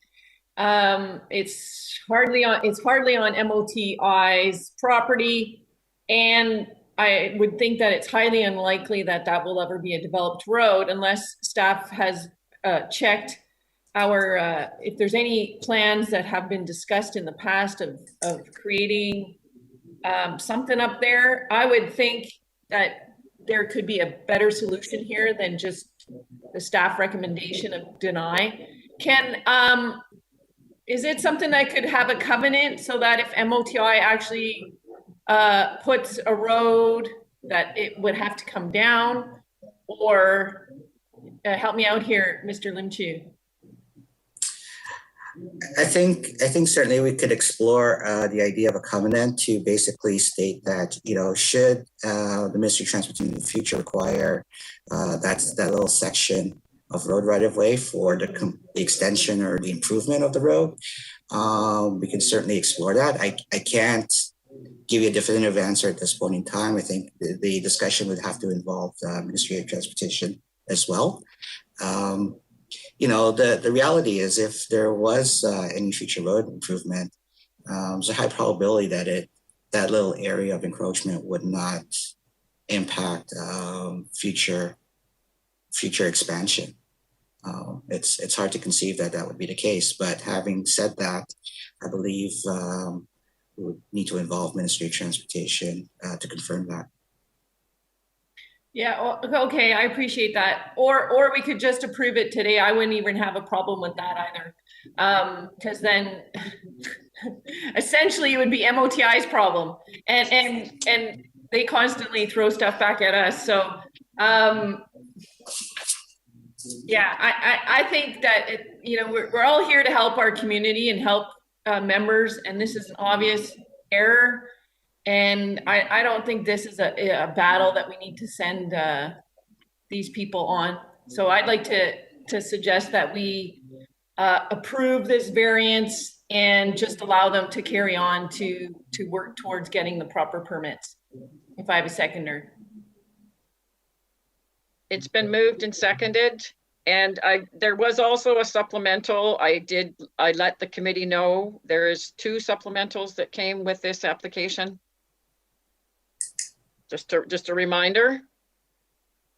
And so option 2 has been recommended. Is that correct, Director Acton? Okay, any questions? Director Martman.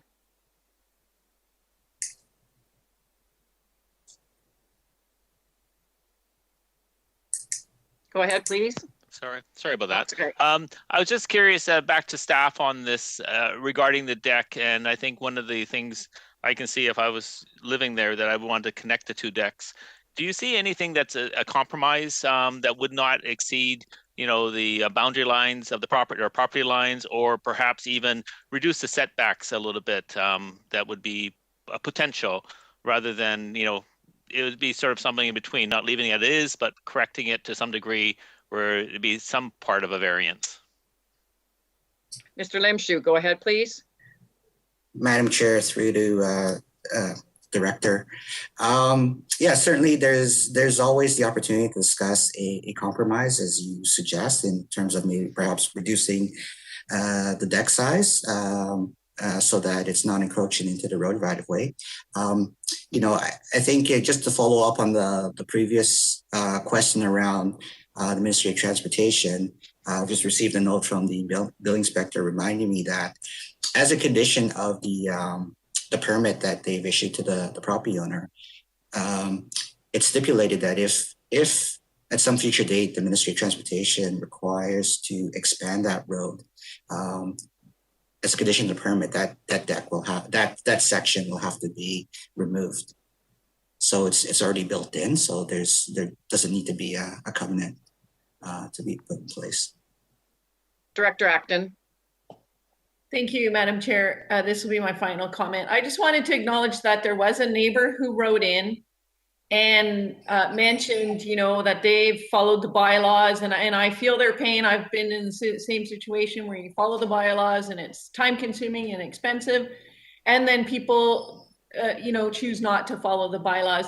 So I just want to acknowledge that person, but also, you know, I have sympathy for this neighbor, for this applicant. But my question is to Frank, would they also still be penalized in some way where they're going to pay higher fees, or, you know, so that those who do follow the bylaw in the end up being rewarded? I mean, generally speaking, the penalty that we have is that we double the application fee if there's an ongoing infraction on a particular property.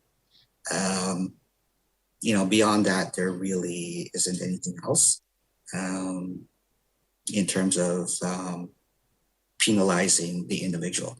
The big penalty really is if their decision was made to deny and the deck had to be removed. You know, as you can see from the information that's been provided, you know, the deck is fairly substantial.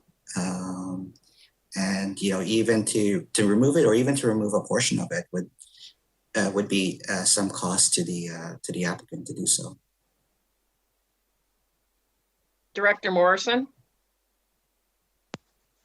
Yeah, thank you, Madam Chair. And you know, based on Mr. Limshu's last comment, I'm not sure if I want to say what I want to say, but I don't know that we're necessary, like, grant the variance, sure, decrease the setback to 0. Like, I fully agree with that. Director Acton's, I think, got the right idea, but I don't think we're really doing anybody any favors by allowing this to cross over the property line. I think that there should be some agreement to you know, keep it within the bounds of their own property, because there will be issues for future purchasers who will, you know, be attempting to get mortgages, and when surveys are done, like, I can see this being, you know, that issue that continues to give for years. So if we can, you know, set the setback at 0 and let them encroach right up to the property line, but I would strongly encourage the applicant to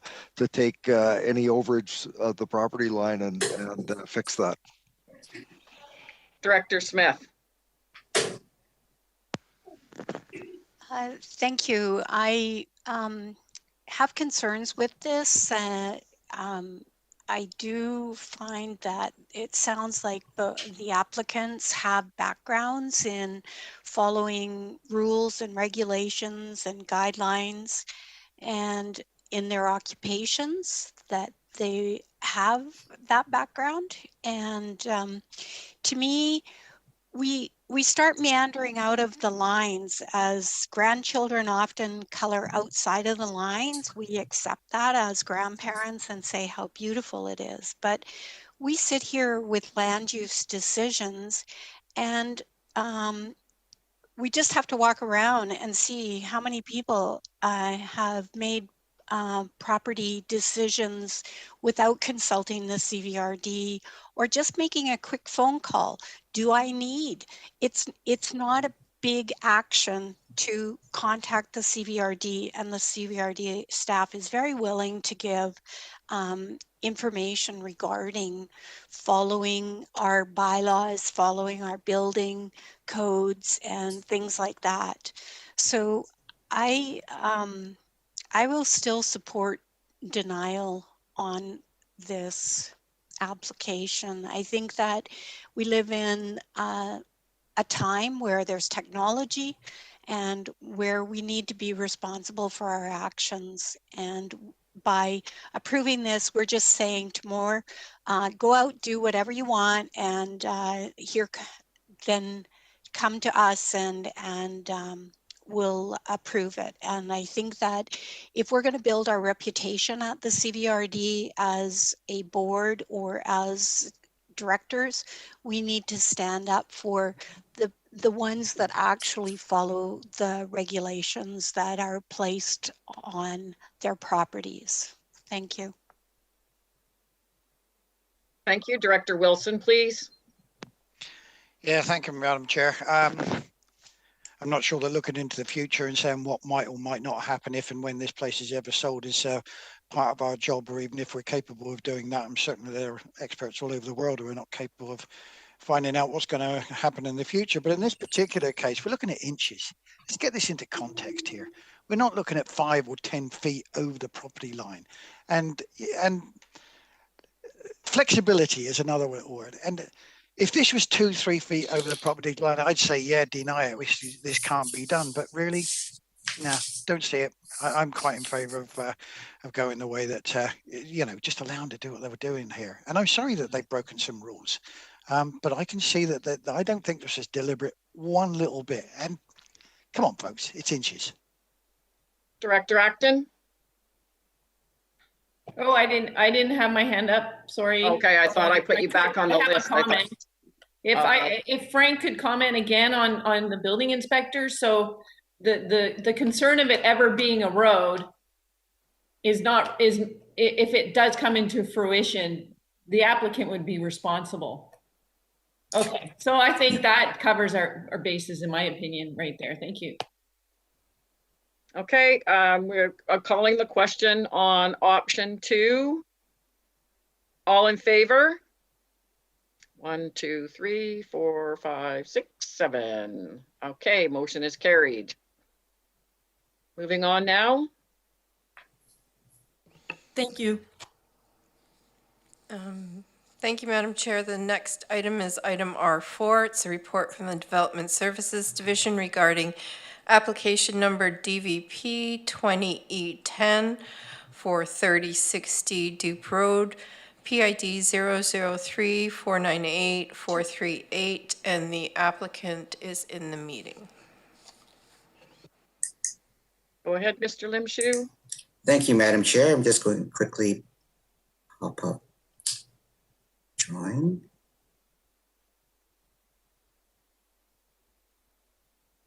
So as noted, item R4 relates to application DVP 20E10, 3060 Duke Road. So you'll see on the site plan location of the property in relation to Duke Road, frontage. So the proposed report is to present development variance permit application to vary the rear yard setback of an agriculture building, a proposed agriculture building. So what we're talking about here is a building storage / equestrian riding ring area. And in order to accommodate it, the applicants are requesting a relaxation in the rear yard setback from 15 meters to 7.9 meters. Within the staff report, the application has indicated the reasons for the variance to include that the property is undulating and varies in terms of topography and elevation. And this is probably one of the more level areas on the property. So by locating the building here, it reduces the need for regrading the site to accommodate the proposed building. As well, it reduces conflict with other parts of the site that's currently being used for agriculture purposes.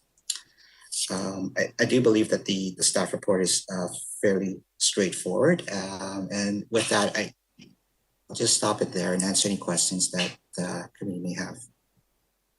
Thank you. And do we have the applicant also in here?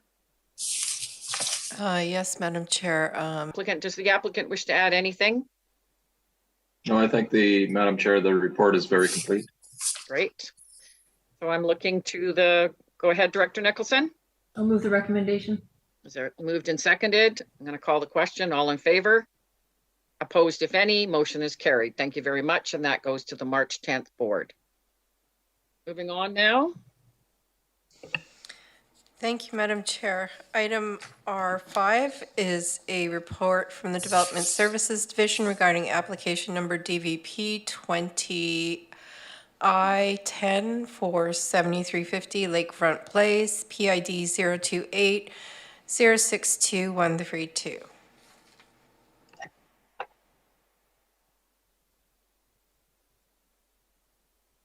Go ahead, Mr. Limshu.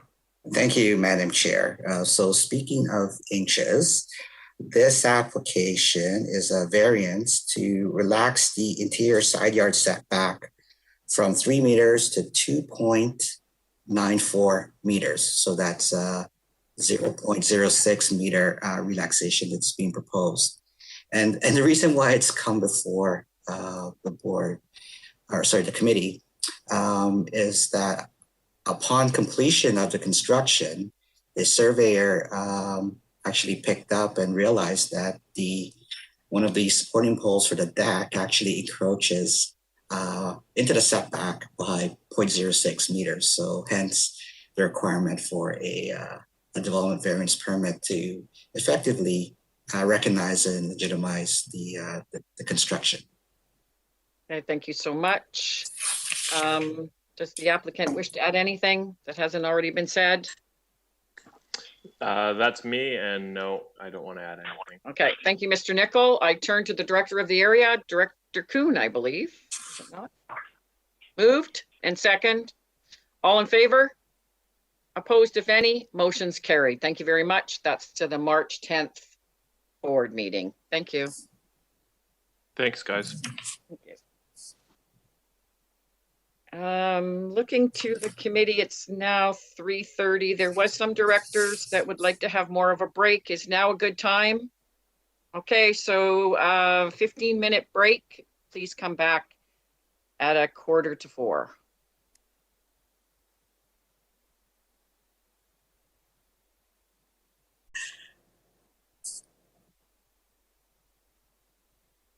Well, we're not even halfway yet, so we'll all have to hang in together. Klaus will keep it going. I'll give you a push as well, Klaus. I'm going to get Excuse me, Madam Chair, we are live. Thank you so much and welcome back. We are now on R6 and it is almost 10 to 4. R6, Ms. Harrison. Thank you, Madam Chair. Item R6 is a report from the Development Services Division regarding application number DP 19A13 for Briarwood Drive. It's PID 003446913 and the applicant is in the meeting. Thank you so much. Go ahead, Mr. Limshu. Thank you, Madam Chair. I'm just going to share my screen.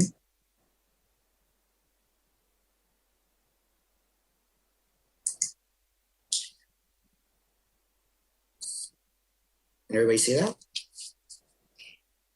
So, thank you. Application R6 item R6 relates to application number DP 19A13. Property is located on Briarwood Drive, PID number 003446913. So the maps that you see before you, and it gives you an idea of the location of the property. The purpose of the report is to present a development permit application for a 6-lot subdivision located on Briarwood and is subject to the South Couch and Rural Development Permit area. So what you see before you is the proposed subdivision plan. So just to outline, parcel A includes this triangle piece along with this little chunk right here. This is parcel B, C, D, E, and then F. As indicated, the applicants are looking to subdivide the property into 6 lots. Overall, the subject property is approximately 7.68 hectares in size. The minimum parcel size is 1 hectare or larger. The proposed lots will be serviced with on-site well and septic. The applicant, in support of the development permit, has supplied us with an RAR report, environmental report, and stormwater management plan to speak to the various requirements and guidelines within the official community plan for the area. As discussed or mentioned earlier, Director Salmon was wondering about the park dedication. And so as outlined in the staff report, at the time that the application came in, the CVRD was under COVID restrictions. And effectively, that was during the time where we were not referring applications to any committees. So in lieu of that, the application was reviewed by the CVRD Parks and Trails Division. And through discussion, in order to meet the 5% park dedication requirement, these two areas, park here and park there, combined make up the 5% park dedication requirement. And the rationale for these two locations is that they would simply be added to an existing park that currently exists in this area. So it's just expanding existing community park. I guess the last point I want to touch on is there is a request to relax the 10% front yard setback. And this is typical when you're proposing large lots that come off the end of a cul-de-sac. So the 3 parcels in question are right in this location. The actual frontage, when you look at the proposed plan, all are 13 meters or large, or slightly over 13 meters in frontage. A typical, just to give you an idea, a typical road dedication is approximately 20 meters. So while visually it seems like these are fairly narrow, in reality they're fairly wide. Realistically, construction on the lots will take place further away from the cul-de-sac, the road. Obviously, there's enough room for a house to be constructed and meet the setback requirements under the existing zoning. So I think with that, I'll just stop there and just open it up for questions from the committee. Thank you very much. Is there any questions for staff? Director Salmon. Yeah, thank you. I just don't know how much time we want to spend. As I was saying earlier, this one missed the Parks Commission stage. Director Atkins also brought up that it missed the joint APC stage, so I was simply wanting to refer this back. There is interest in the park dedication, possible trail along Hollings Creek, etc., from the commission. So I would, with the committee's indulgence, just refer this back for Parks Commission. And Director Atkins, you're wanting joint APC as well? So that was it. So there's a motion to refer. Is there anybody else? I was just curious, where were we supposed to see it normally? No. No, you were not.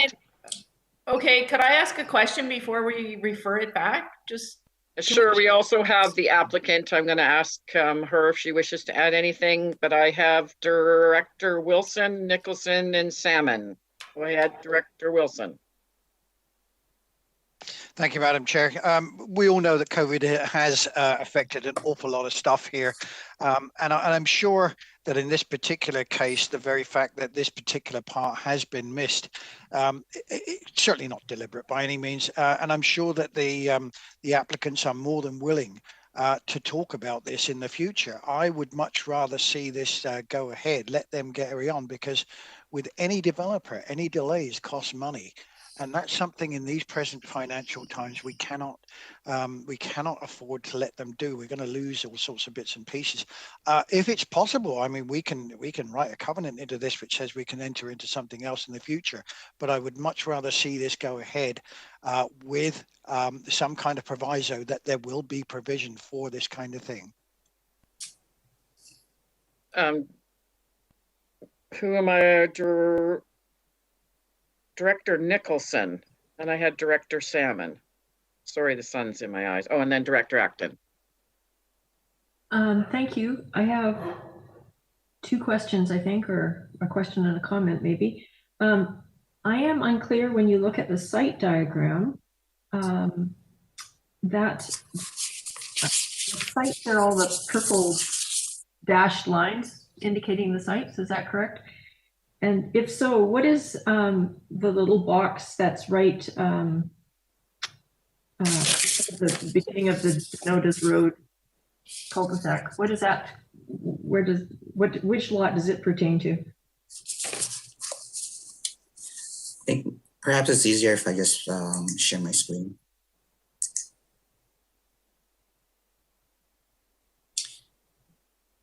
So Director Nicholson, are you referring to this little box here? Across the road from there. Here? Oh, here? So I can't see your cursor, I'm sorry. Yes, yes, right there, right there. Okay, so this area is actually going to be part of parcel F. There's a little tributary that runs through proposed lot F. So what the applicant is indicating here is they've outlined the setbacks and the buildable area on that portion. But should the subdivision be approved as is, parcel F will be this entire parcel here. So may I have a follow-up then? Go ahead. When I look at this subdivision, I have some concerns from the perspective of riparian protection and wetland protection. So I was afraid that you would say that, because now this lot means it's got two buildable areas, which are very small, that you cannot connect really because of the Spia tributary there. And then on lot C, you've got two wetlands which preclude a driveway unless there's a variance granted. And I recognize that in the riparian report, they discounted the smaller wetland as not being of particular value. But quite frankly, I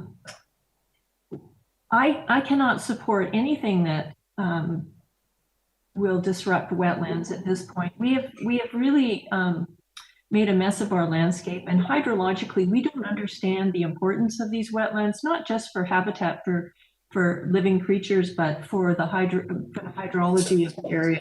So I have really got some concerns about this. Director Salmon? Yeah, so thank you. So yeah, I appreciate the Director Wilson's concerns, but it really is unusual to just bypass the Parks Commission that's quite interested. As far as the Director Nicholson, the potential of that riparian to be part of a trail system is out there. It's possible trail connectivity between Briarwood Park and ultimately the rest of Hollings Creek Park in future, once other properties are come up for subdivision. So I just think we cannot spend too much time on this right now, but refer to the Parks Commission, which meets next week, which isn't too big a delay, and follow the process as it was supposed to be. Okay, if you could put the screen down. I wonder if the applicant wished to add anything. Denise, Ms. Coors is here in the meeting. There she is. Yeah, thanks for the opportunity. I just want to weigh in on the Parks Commission question.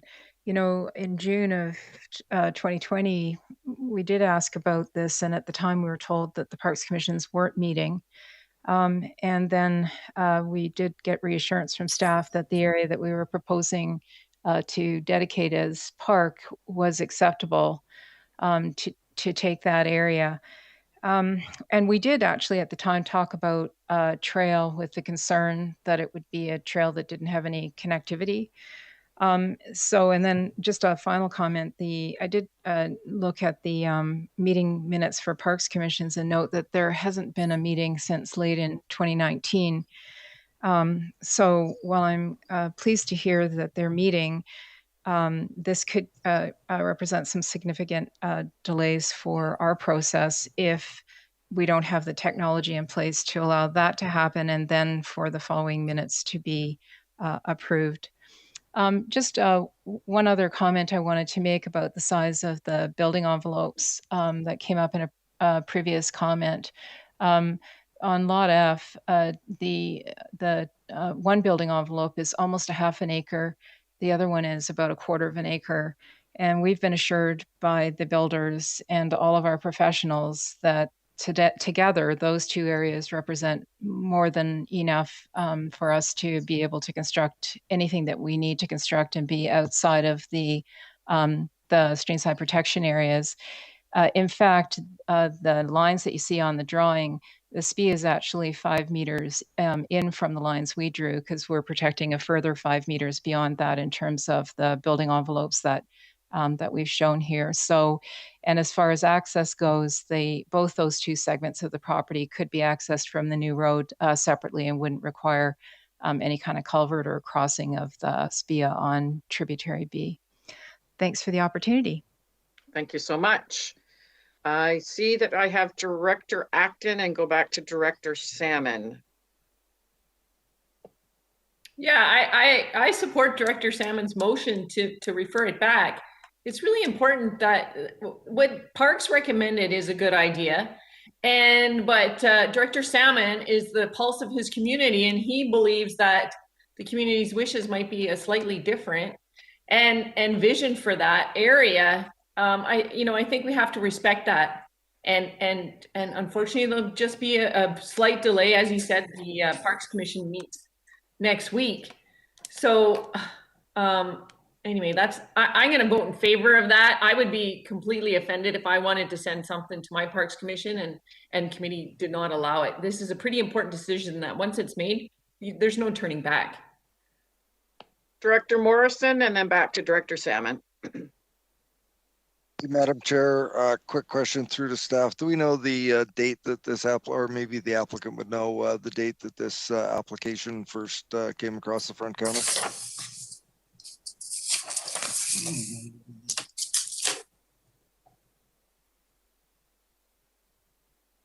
I'm sorry, I don't have that information at my fingertips. Ms. Coors, do you know when you first applied for this application? It was submitted late in 2019, I think December 2019. Thank you. Thank you. Okay, I'm turning now to Director Salmon. Oh, no, Director, I'll go to Director Wilson and then Director Salmon.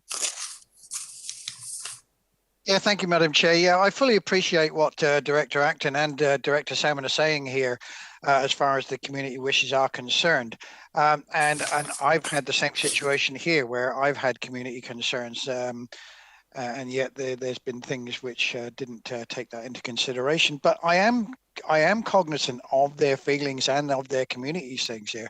I'm also cognizant of the business derivative, the driving factors that businesses and developers have here. 2019. It's 2 years since this application was first put in. And all right, yeah, it's going to be another week. It's only another week and all the rest of it. And I appreciate that as well. I still can't, I can't support the sending this back. I'm sorry, I can't. Go to Director Salmon.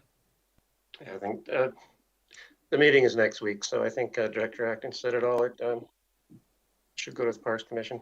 Thank you. Okay, I heard two different things. I heard Parks Commission and APC. This is a referral back for the Parks Commission. Am I correct? Just Parks, yes. Point of order, Madam Chair. The motion was Parks and APC. That's what I heard. So are we going to amend and take off the APC? It's not necessary to go to the APC. Right. So it's just the Parks Commission. Is that okay? Yep. Everyone's clear? I'm going to call the question. All in favor? Opposed, if any? Motion is carried. Moving on now. Thank you, Madam Chair. The next item on the agenda is R7. It's a staff report from the Development Services Division regarding application DP 20A03, Bickford Road, PID 028984668, and the applicant is in the meeting. Go ahead, Mr. Limshew. Thank you, Madam Chair. I'm just going to share my screen.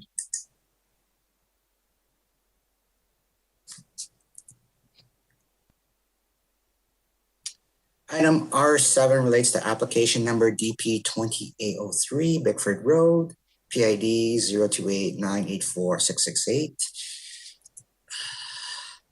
The purpose of the report is to introduce the development permit application for the purposes of accommodating a 29 lot subdivision in Electoral area A. So the plan that you see before you basically outlines the subdivision layout or the full subdivision layout for the site. Phase 1, which is in this general area, was approved back in 2010. This entire property is subject to a covenant, and I believe in the staff report package, attachment F provides a copy of the covenant that's currently registered on title. Within that covenant, there is a plan that outlines the phasing and the proposed subdivision layout. And through that covenant, agreements were made with respect to the dedication of park, the staging, and so forth. And so what the applicants have submitted are basically in keeping with fulfilling the conditions and the subdivision development that was envisioned at the time that the covenant was posed. So in this particular phase, we're talking about 29 new bare land strata lots. Within the covenant or the agreement between the CVRD and the developer was that overall 4.39 hectares of parkland would eventually be turned over to the CVRD. I just want to note that for this particular phase, we're looking at 1.56 hectares being provided to the CVRD, and it's in this general location. As I indicated, this is a 29 lot bare land strata. Under the zoning, the minimum parcel size is 1,675 square meters. However, I just want to note that because it is a strata, there is the ability to do lot averaging. At the end of the day, the average parcel size cannot be less than 1,675 square meters. So the idea behind the lot averaging, it does allow for some flexibility in parcel sizes to better accommodate topography and so forth on the property. It is a development permit application, and in support of the application, the applicants did provide a riparian area report, stormwater management plan. The existing covenant will still remain in play for the property, and certainly as a part of the development permit, both the riparian area report and stormwater management plan would form part of the development permit. I think the last thing I want to add is that the applicants are proposing to register a building scheme on the property to ensure landscaping throughout the site. And so as outlined in the report, they provide us a copy of that draft building scheme. I guess as a goodwill gesture, just so that we've got an idea as to what they're thinking with respect to landscaping the properties. There was a question previously as to whether or not security could be required. Because it's a single family lot, we don't require landscape securities. Typically, landscape securities are required for industrial, commercial, and multifamily sites. But it's given that there will be a building scheme, this is an agreement between the property owner and the developer at the end of the day, and the onus is on the property owners to adhere to that design scheme. So with that, I'll stop there and open it for questions. Thank you very much, Mr. Limshu. I turn now to, does the developer wish to add anything? Sansom? No, no, thank you, Madam Okay. Chair. I have nothing to add. Thank you very much to staff for an excellent report. Thank you so much. I turn to Happy the to- director of the area, Director Salmon. Thank you. Yeah, so I'm basically in support, but just a couple of quick questions. So on the landscaping security, would it possibly apply on common areas or right-of-way landscaping? Is that relevant in this type of situation, Mr. Limshu? The common area is basically going to be tied to the strata. It'll form part of the strata, and so the onus will be on the strata to maintain those common areas. I think perhaps the applicant may want to provide some more details as to whether or not, some of those areas will be landscaped. Ms. Sansom? Thank you. Yes, we certainly intend to landscape the common areas after construction with native plantings, and we've come up with a wildflower hydro seed mix that we'd like to use on the site in keeping with, in harmony with the natural environment. So we've committed to do that with staff. Great, thank you very much. I'm seeing no other questions. Director Nicholson. I'm just curious how the water situation in the Mill Bay area is in this particular area.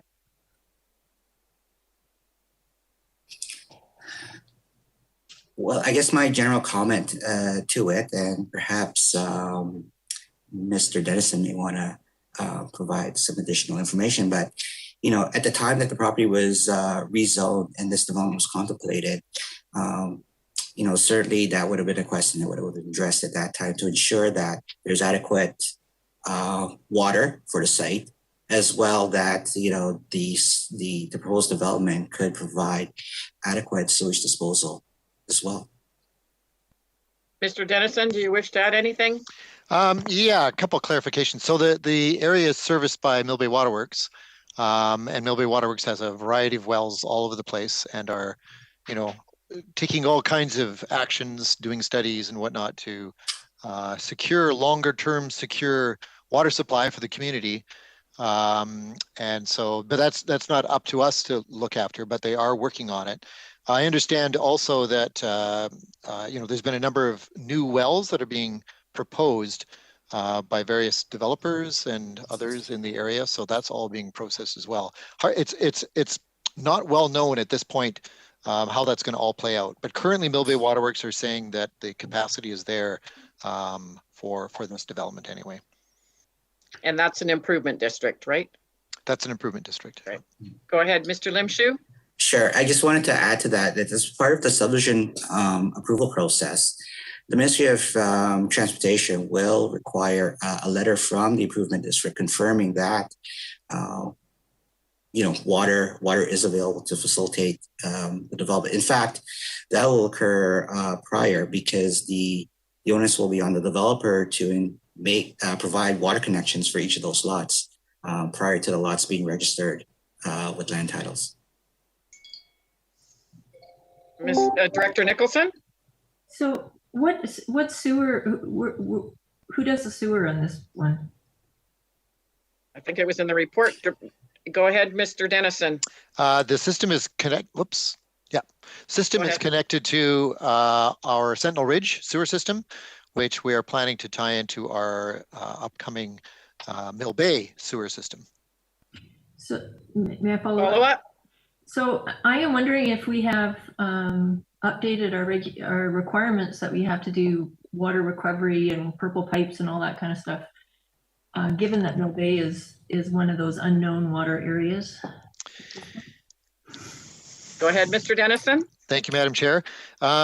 So we're very keen on reclaimed water use in the area. So the initial, it's in our grant and we have to provide some. So our initial foray into that is quite simple. It's just to be irrigating the field that's currently owned by the Brentwood School.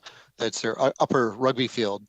And so we're going to start with that, but we're hopeful that that others will consider using reclaimed water. What I'd actually like to see, and again, Mill Bay Waterworks is not us, so we can't impose this, But I'd really like to see that new developments where it's very cost effective to do so include purple pipe in their developments so that they can have, reclaimed water used for toilet flushing and potentially for outside irrigation. And if you build it into the subdivision up front, then the cost is quite effective. It's a much lower cost to do. So I'd like to see that as being, a feature of some of these new developments in the area. But again, that's up to Millbay Waterworks. We can't impose it. So. Okay, I have Director Salmon.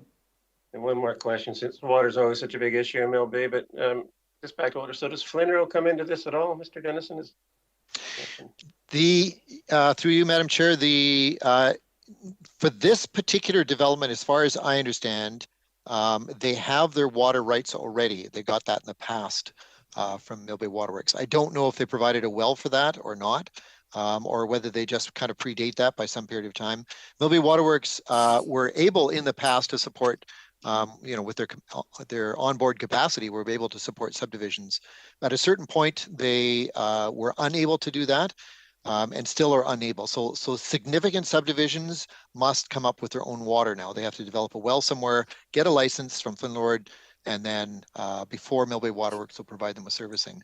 I believe Millbay Waterworks will support maybe call them small mom and pop subdivisions. So if you're just subdividing into two, I think they'll support that without the necessity of an additional well. But I know that for the major developments in Millbay, all of them are currently trying to develop wells or prove out wells or getting their licenses or whatever in order for their developments to proceed. And there's quite a number actually in the works right now. But Director, I did a follow-up, Director Salmon? Yeah. Go ahead. You just said this one is effectively grandfathered then, it won't have to go. As far as I understand, that's I haven't, in talking to the developers in the past, as far as we understood, based on what they're telling us, that they were good to go. They only needed to add more to the sewer, tying it in as they've been doing, but they're okay on the water. But again, I can't, we just don't have that kind of detailed knowledge from Millbay Waterworks to say that definitively. I can't say that definitively, but that's my understanding. Director Morrison. Thank you, Madam Chair. Either through you to staff or to the applicant if they're still on board here. Do we know the date this application was came across our counter? Well, Yep. Sorry. Okay. Go ahead, Ms. Sam. I believe we submitted in October. Is that not correct, Mr. Limshu? Yes, this development permit application was submitted in 1920, or October of 2020. Sorry. The actual subdivision application itself was submitted earlier than that. Okay, I'm turning to the director of the area. You're moving it? Record time, we'll move the recommendation. It's been moved. Second, call the question. All in favor? Any opposed? Motion's carried. Thank you so much. That will go to the March 10th board. Thank you. Moving on now. Thank you, Madam Chair. Item R8 was considered earlier in the agenda. Item R9 is a report from the Inspection and Enforcement Division regarding bylaw enforcement service review. And there is a recommendation before you. Thank you. Mr. McDonald, you just want questions? Any questions on the staff report? There is a recommendation. Go ahead, Director Acton.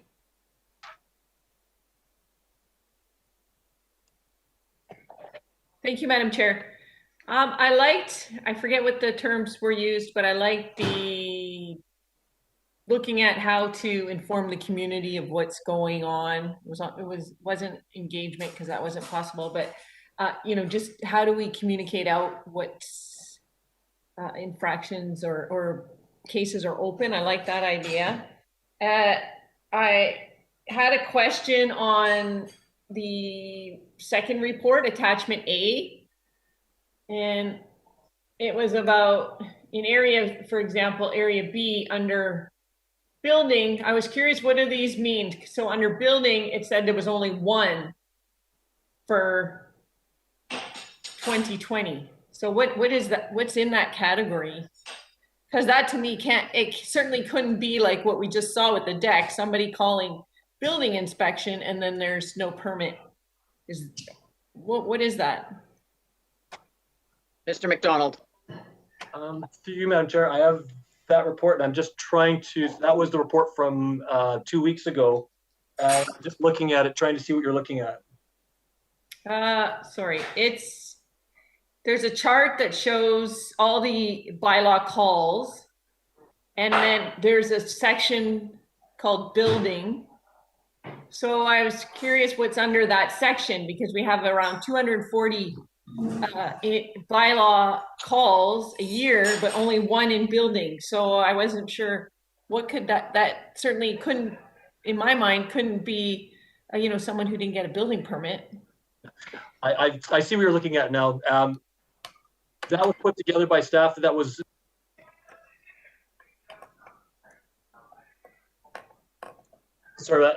that was put together by bylaw staff. So that wasn't put together by the building department, and building stop work orders, and those would have been on a separate report. So this would be likely something that got all the way to bylaw.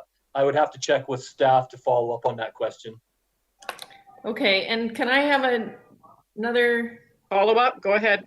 So I think this question is probably for Mr. Carruthers, because I remember us being in a workshop talking about bylaw a long time ago, and him mentioning that the CBRD operates under a complaint-driven process for bylaw, and that's not even the only way that we have to operate. So I was hoping that the scope of this review will actually include information on, is there a better way, essentially, or another way? I'm not sure of the question. I believe that was more of a statement, but yes, that's how we operate. I'll say that most local governments cannot afford to operate on anything but a complaint-based system.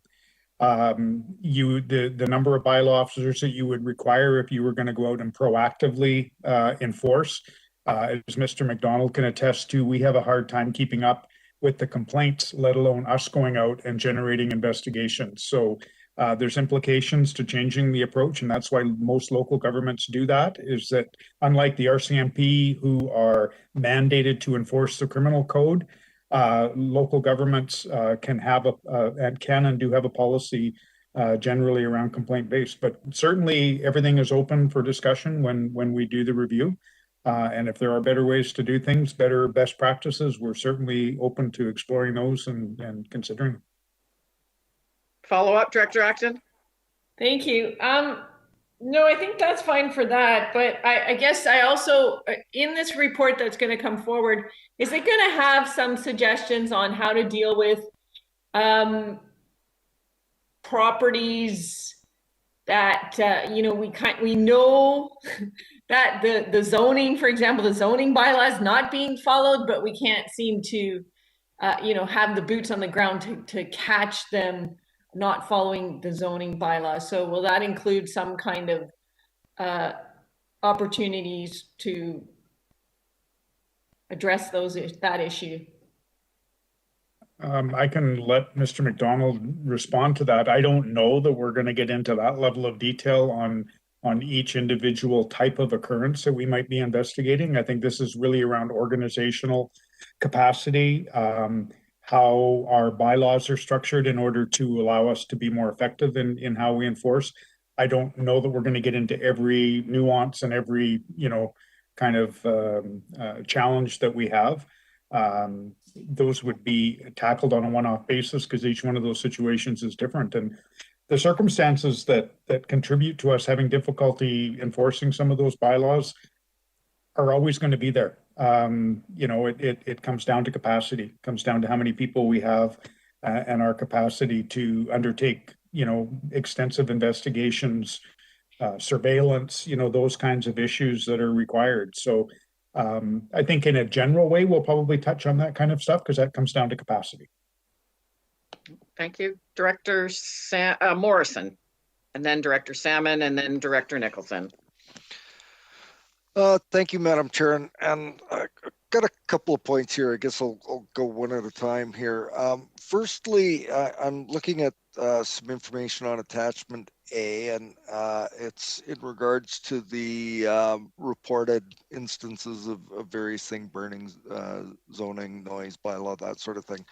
And going specifically to the burning complaints. So I just did some quick calculation. I don't mean to introduce numbers that are that have been developed by staff, but for the reporting period, there were 0 burning complaints in F, 2 in H, and 3 in I. So I think I worked it out. F and I amount to 5% of the complaints, and I think we're about 18% of the function as far as requisition goes. But I included H in there as well because the note in the report also notes that G or F, H, and I don't have a smoke control bylaw other than the provinces. So I want to ask if staff can say that these are, straight raw data numbers that work, or if when a call comes into reception, is there a filter put on it where, it's a smoke control issue? Oh, F doesn't have a smoke control bylaw, so are they all taken? They're all put into the pot and counted, or is it just that we've got low numbers and they're not being reported? Can staff provide me some information on that, or do I need to clarify? Through you, Madam Chair, that's a great question, and I don't know if I can fully answer that question as this report was put together by Mr. Morano, who deals with more of those calls. I can bring him online. I believe he's still in the building, so if you want to answer that question, I can bring him into the meeting.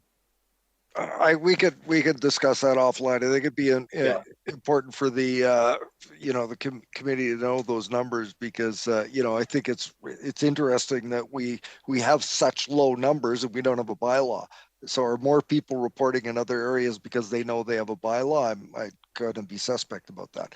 My other question, and it goes to the review and the study, and I'm constantly talking to our detachment commander here in the Cowichan Lake area about our municipal ticketing and the fact that that's a tool in their toolbox that they can use.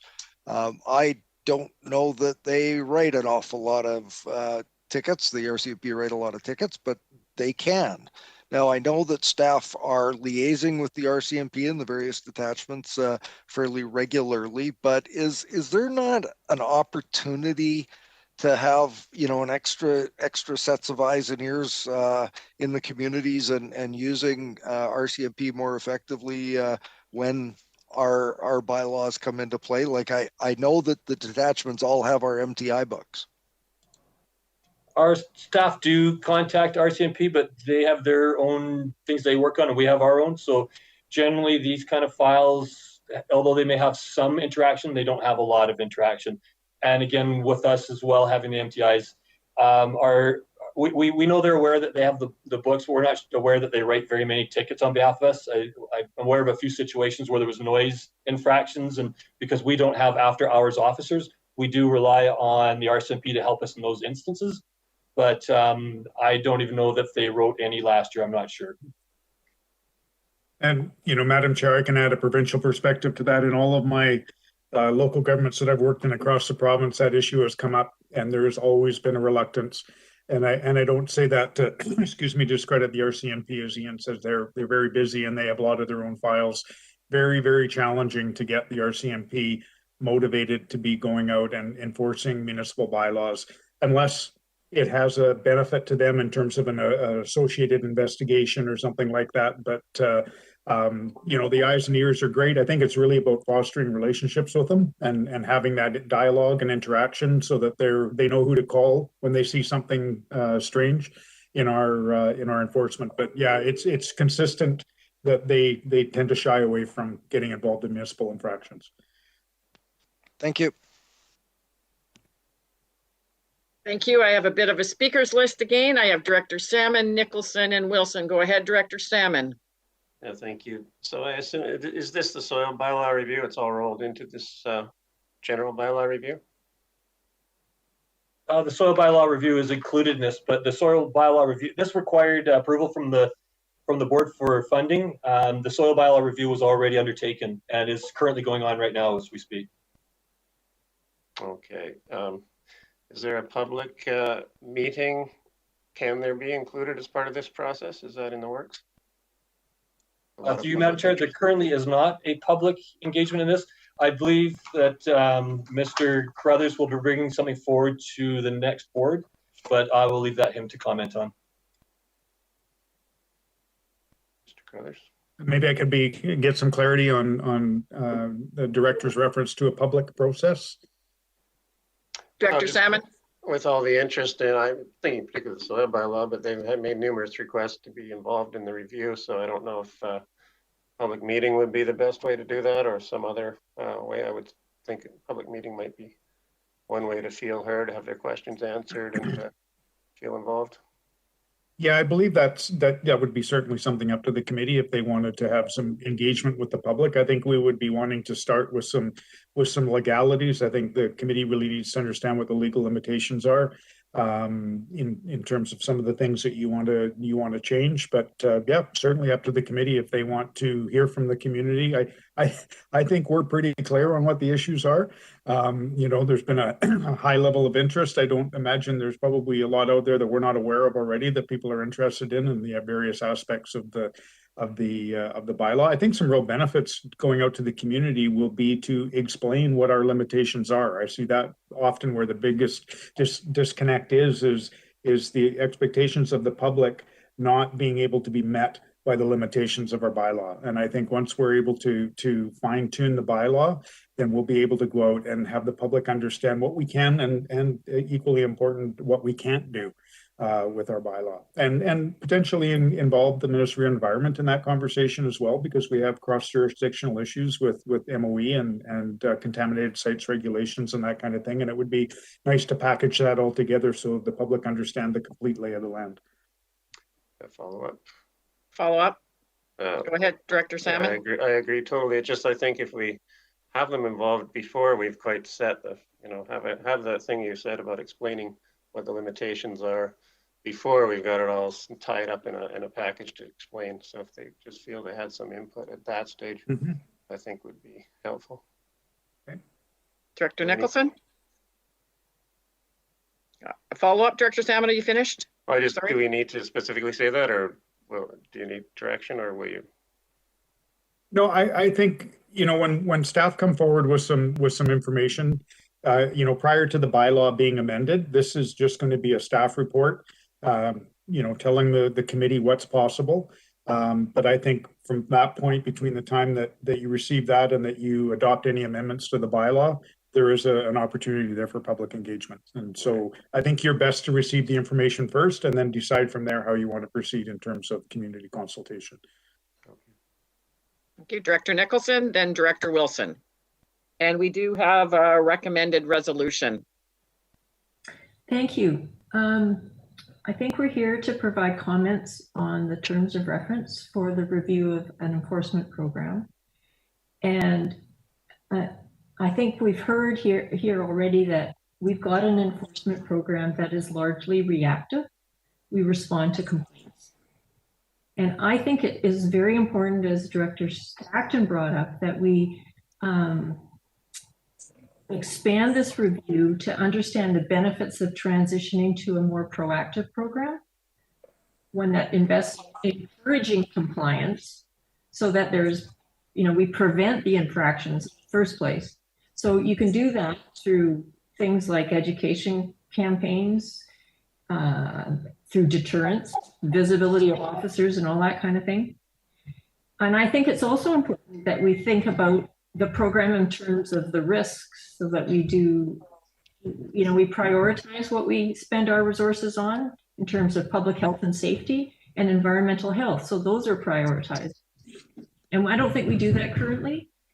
And I also think we need a program that regularly reviews issues and best practices and updates the bylaws accordingly. I think some of our bylaws are out of date. So I would like the review to do that. And I am also interested in understanding staff capacity and resourcing in view of in implementing a more proactive risk-based program. But I am concerned that the funding budgeted for this review is not going to be adequate to provide the recommendations on improving to improve the program so that it will be proactive. It will probably allow us to tweak around the edges of the existing program, but it won't give us the in-depth advice that we're going to need. And that's not to say that we will go ahead and spend more money and actually do a more proactive program, because indeed, Mr. Crothers may be correct. We will decide we don't have the resources at this time to do that. But I think if we go to the trouble of doing a review, we ought to make sure we get the information, the full information, so that we are making an informed decision about that. We spend an awful lot of time talking about bylaw enforcement. Actually, every 2 weeks when EASC meets every 2 weeks. Every 2 weeks, we're always talking about some sort of an bylaw enforcement issue. So I think the money would be well spent to do this right. And the terms of reference that we see in front of us are pretty general. So I am not convinced, and particularly after I heard Mr. Crothers' comments, that we're going to get the information that we need to be able to choose whether we want to have a more proactive program. If I can, Madam Chair, maybe an approach is a hybrid approach to what Director Nicholson's saying is that we start in a more general way and we do a gap analysis with our bylaw enforcement service. So what are the issues? What's our capacity? What are some of the opportunities? And instead of spending a whole bunch of money having a consultant go down a whole bunch of different avenues, that you get that preliminary report first. And then if there's areas that you want to really hone in on, that you can invest some additional resources in exploring some very specific areas. But I can tell you from experience, the issues that you have here in bylaw enforcement are exactly the same in every other jurisdiction, particularly every other regional district.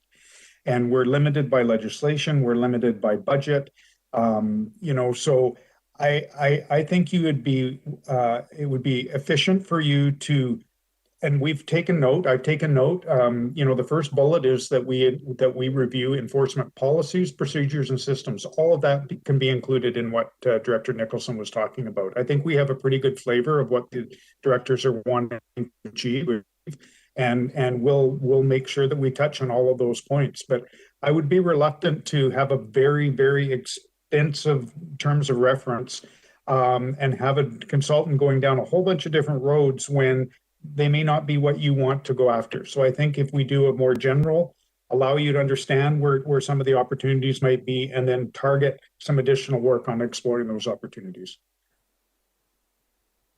I have Director Wilson and Director Kuhn. Yeah, thank you, Madam Chair. I think Mr. Carruthers has hit the nail on the head. How much do you want to spend here? I'm not a great believer in the complaint-driven one, but having said that, I think it's the best option that we've got. And the CBRD is not unique, as Mr. Carruthers has pointed out. Do you think nobody else is having the same problems? Yeah, if you want to spend, God knows, pardon me, Lord knows how many thousands, hundreds of thousands of dollars on having somebody go out patrolling looking for problems, and yeah, go ahead and do it. That's not the way to do it at all. One of the things that does come to mind with the RCMP, you can't expect them either to take any kind of look at what's going on. But I will say that here in the South, we do have the South Cowichan Community Policing, and we have boots on the ground. Eventually, when this COVID thing is over, we'll have the CAR program, and hopefully that will be expanded to North Cowichan as well. You will have people looking around, and maybe they can report on things. But right now, I think that the system we've got, although it's not perfect, is working pretty good. Thank you. Director Kuhn. Well, we're getting into micromanaging again, and I don't think that's our responsibility or our task at the board or at the EAS. aside from that, we can't possibly have an EAS police or a bylaw police. I mean, that's a wishful thinking. We pretty well have to rely on the system that we have. Yes, it's not perfect, and I don't like it either. I would hate to have to, if I want to have something changed of what a neighbor is doing, that I'd have to rat on him. But what else are we going to do? And to come up with proposals that would involve an awful lot of more taxation, I'd be dead against it to start with. Okay, we do have a resolution, Director Kuhn.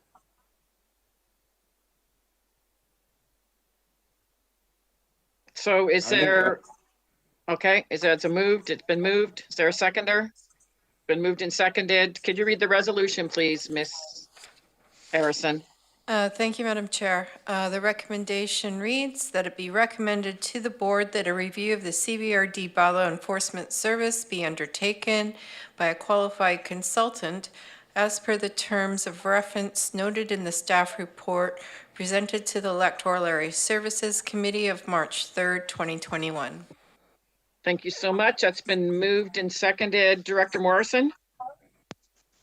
Thank you, Madam Chair. Now, unless I wasn't listening carefully, I thought Mr. Crothers had perhaps offered us a potential opportunity to maybe not move on this just this moment and have staff do an internal gap analysis and review before we go to a consultant. Now, maybe I misread that, but you know, maybe we don't have to go to the review as laid out here as the first step. Mr. Crothers, you saw you jump forward there. I'd much rather go that route as opposed to jumping right into this process. But I understand that the staff has heard. Okay, I'll wait for Mr. Crothers. Yeah, thank you, Madam Chair. No, I was suggesting that you carry on with the consultant. What I was suggesting is you don't expand the terms of reference at this point to be more detailed. You know, staff will have a big contribution to this exercise. We have the data and we'll be certainly supporting the consultant. But yeah, I would stay with what you're approving here today. Okay, I'm going to call the question. All in favor? Any opposed? Motion's carried. Thank you so much. Moving on now to R10. Thank you, Madam Chair. Item R10 is a report from the Parks and Trails Division regarding CVRD park and trail design standards, pickleball court layout design criteria, and there is a recommendation before you.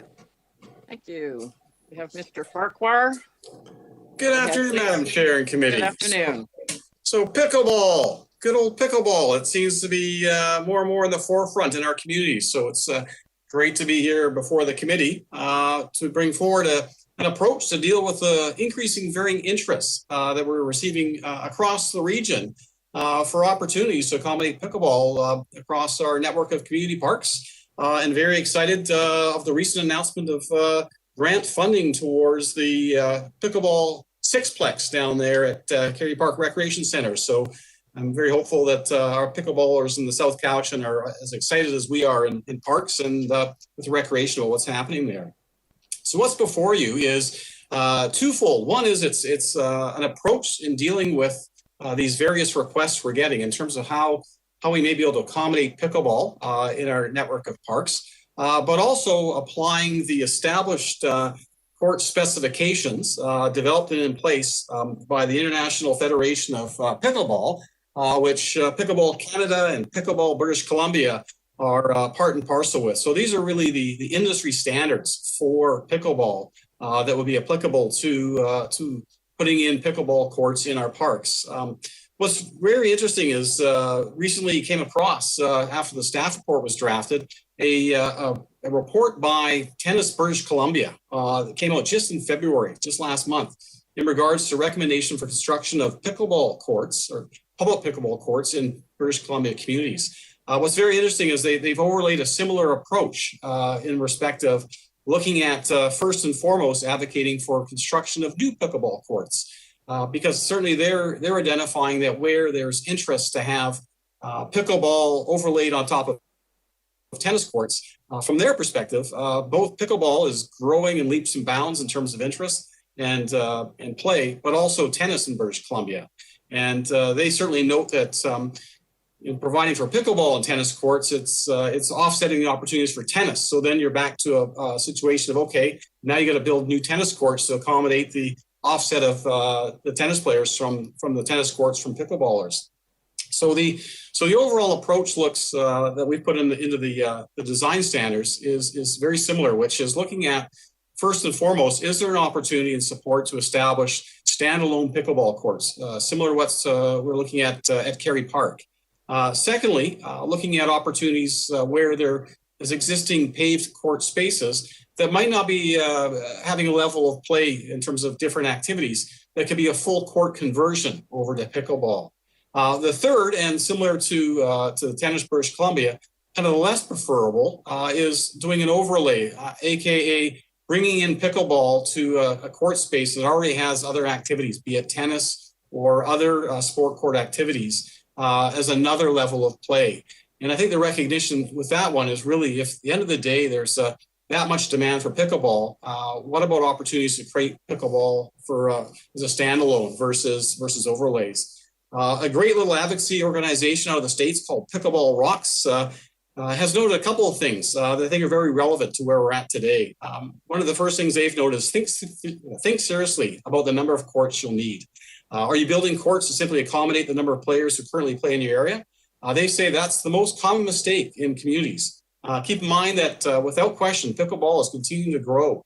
In British Columbia, it had the first, British Columbia had the first 5 of 10 associations for pickleball in Canada. So it is rapidly growing here in BC. So they're advocating for communities to think beyond just the current number of courts, but plan for growth in years ahead.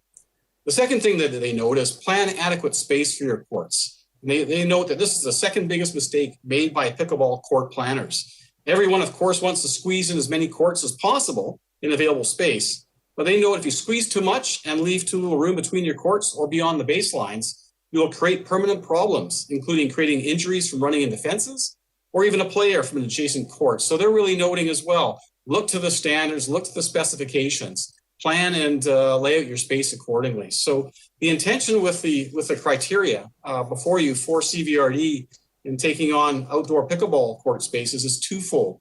One is the approach, looking at opportunities for new pickleball court construction, doing an existing court conversion, or thirdly, doing pickleball inclusion. But as I noted, Tennis British Columbia, out of their 3, sees that as the less favorable that they're advocating. I know that recently we had some issues up in the Saltaire community where there was looking at some tennis courts up there by pickleballers, and the tennis court players were certainly quick to reaffirm that they value their tennis court space and were very supportive of the pickleballers finding alternate spaces for what they could take on.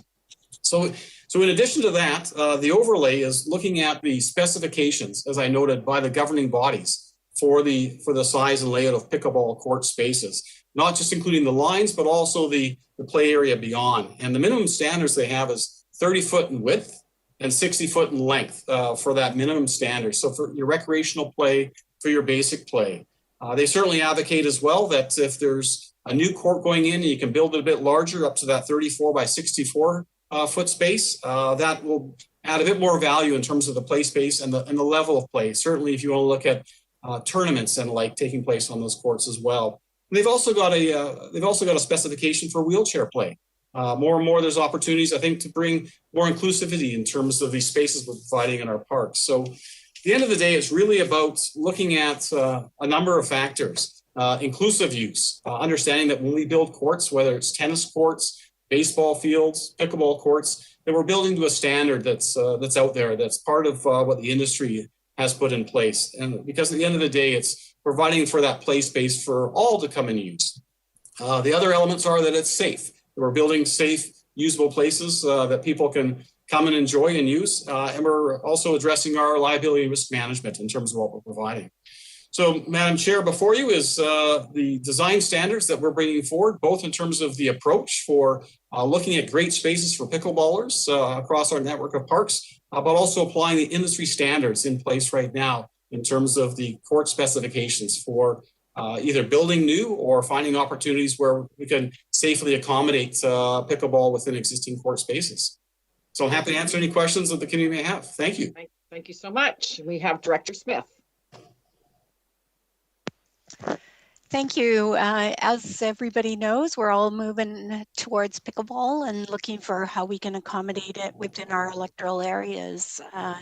Definitely, there's a lot of support here in Saltaire, and I thank Mr. Farquhar for his time and Mr. Hidden for the work that they've done towards this. One of the things, a couple of questions I have. So I'll start with, I noticed that there's quite a few CVRD electoral area parks that have the pickleball, and I'm just wondering if they meet this criteria that's in this document for the pickleball that are on those courts? Yes, we have several pickleball courts laid out, and the dimensions all meet the current standard of 30 by 60 feet. Correct. Okay. And then I also noticed that North Cowichan has recently, in the last 3 years, and Courtney and Comox have also put in either resurfaced or built courts in the last 3 years. And it sort of looks like the Fuller Lake ones that North Cowichan put in are of a smaller size for theirs. I think the court size is 28 feet by 60 feet roughly. So that's a different criteria than what's here. And then we start getting into the area of one court is this and one court is that. And if I live in North Cowichan, we can have this size. And then, so I have concerns about that. And part of it is that I see that, you know, the pickleball group has gone and they've measured everything at Centennial Park, that what they've put together would be 4 courts. And the way that it now, if to meet this criteria, means we would only have 2 courts. And then we would have to start looking at the tennis courts and saying, okay, now they're gonna move and have 2 courts. They're going to have the tennis courts so they can have 2 there and then 2 on the other one, which would be better if it could just be 4 courts on the outdoor.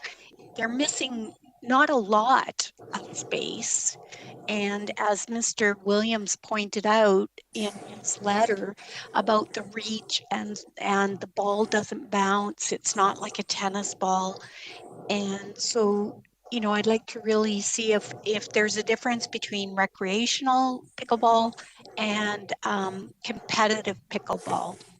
Because on a different surface, if you're on the asphalt surface, the ball is much different, the way it bounces, sort of bringing up all those items to say, you know, do we actually have, you know, I see the criteria that you've put down. I'm just not sure that it would be something I could support at this time if we have Fuller Lake also, and they're within our areas. So, Mr. Farquhar. Did you look at whether they have criteria, or Courtney or Comox? Madam Chair, yeah, of course, we were certainly looking at what others have done. But again, back to Pickleball Canada, the industry standard, what the International Federation has established in terms of the specifications. So no different than tennis and ball fields that go in. The governing associations are establishing those standards. And those are based on, in this case as well, for recreational play. And again, it's looking at the factors that are driving this, the interest, establishing standards that are for safety of players, of adequate space, of the range of play that will take place there, because we know that we want to encourage all ages and all abilities to come out to these courts that are provided. And I go back to my earlier comments from Pickleball Rocks about the enthusiasm and wanting to squeeze in courts and the challenges that they're noting communities are running into when they attempt to put in lesser than not the guidelines, but the specifications that the governing organizations have established. And one of the things that the International Federation of Pickleball notes is that they've established these rules. And these rules, their one comment is, these rules will not be changed without good cause. So that they really have, over the years, focused on the criteria for pickleball, the specifications, and taking in all these considerations in factoring what the specs are for the layout of the court. So I do appreciate that some of the existing court spaces we have might not just fit, but I think we need to approach on the premise that how can we make those spaces accommodate these courts so that we can move forward, and over the long term, the communities have the benefit of these court spaces to get out, use, and enjoy. Follow up? Yes. Can I ask, do we have one for tennis for design standards for outdoor tennis courts? And, do we have a recreations outdoor court study for the area? Mr. Farquhar? I'm not sure what an outdoor court study is, but we are applying the same standards in respect of what Tennis BC has for court spaces for tennis. So they are applying in terms of the lines, the net size, the asphalt down, the tennis, the fencing around, and everything else. We're applying the standards that are out there every time. So when it's double time here. So when you put the pickleball lines on a tennis court, is there that space in between that equals this criteria? Yes, remember a pickleball court is smaller than a tennis court. So when you overlay a pickleball court setup on top of a tennis court, as we've done in a few of our parks out at Central Park and Honeymoon Bay, these spaces are met with respect to the court specifications established by the industry. Director Salmon. Yes, thank you. Thank you, Mr. Farquhar, it's fun to hear the word pickleball said over and over. But just a couple things. I guess I didn't follow all this fully, but I understand the importance of standards, and yet what Mr. Williams said coming in seemed to be asking for some flexibility as well. So I don't know if you can hold both in mind at the same time, or if the standards have some flexibility. Well, at the end of the day, we're applying the specifications developed by the governing bodies. So, I mean, we're not in the business of developing pickleball court specifications. So we're applying what is out there in terms of what the industry itself has developed and is applying. So follow up. Specifically, so thinking for the future, for example, Kerry Park with the 6 courts, is there? I know it's a big field. Is it envisioned that in future we wanted 12, we would have space and it would be economical to add more? Not being directly involved with that project, I would certainly encourage that being passed along to the manager of South Cowichan Recreation in terms of the options of layout they're looking there, so that there's the opportunity for future courts. As we know, the demand for pickleball will continue to grow. Yes. Thank you. Okay, there is a resolution. Ms. Harrison, could you read the resolution? Thank you, Madam Chair. The recommendation before you is that it be recommended to the board that the CVRD Park and Trail Design Standards criteria for outdoor pickleball courts be approved. It's been moved and seconded. Any more discussion? Seeing none, all in favor? Opposed, if any? One opposed, motion is carried. Thank you so much.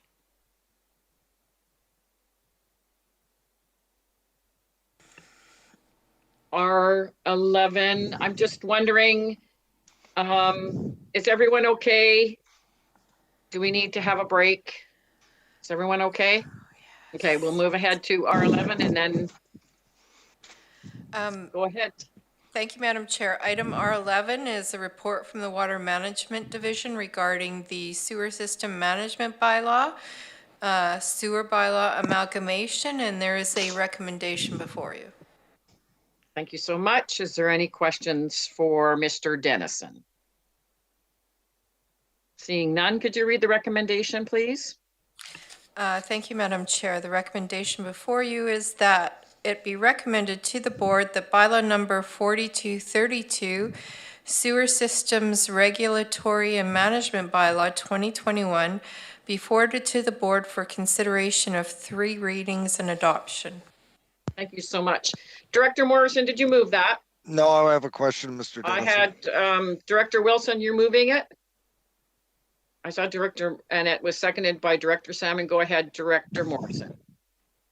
Thank you, Madam Chair. Through to Mr. Dennison. So I had spoken to him earlier. I wasn't aware that this was coming forward, and I have some reservations about a sort of a global bylaw for all of the different services and areas. But something that I would like to know is in regards to the ANOVA report, it seems like we've moved forward with some aspects of what was recommended in there. And I don't know if this actually was one of them.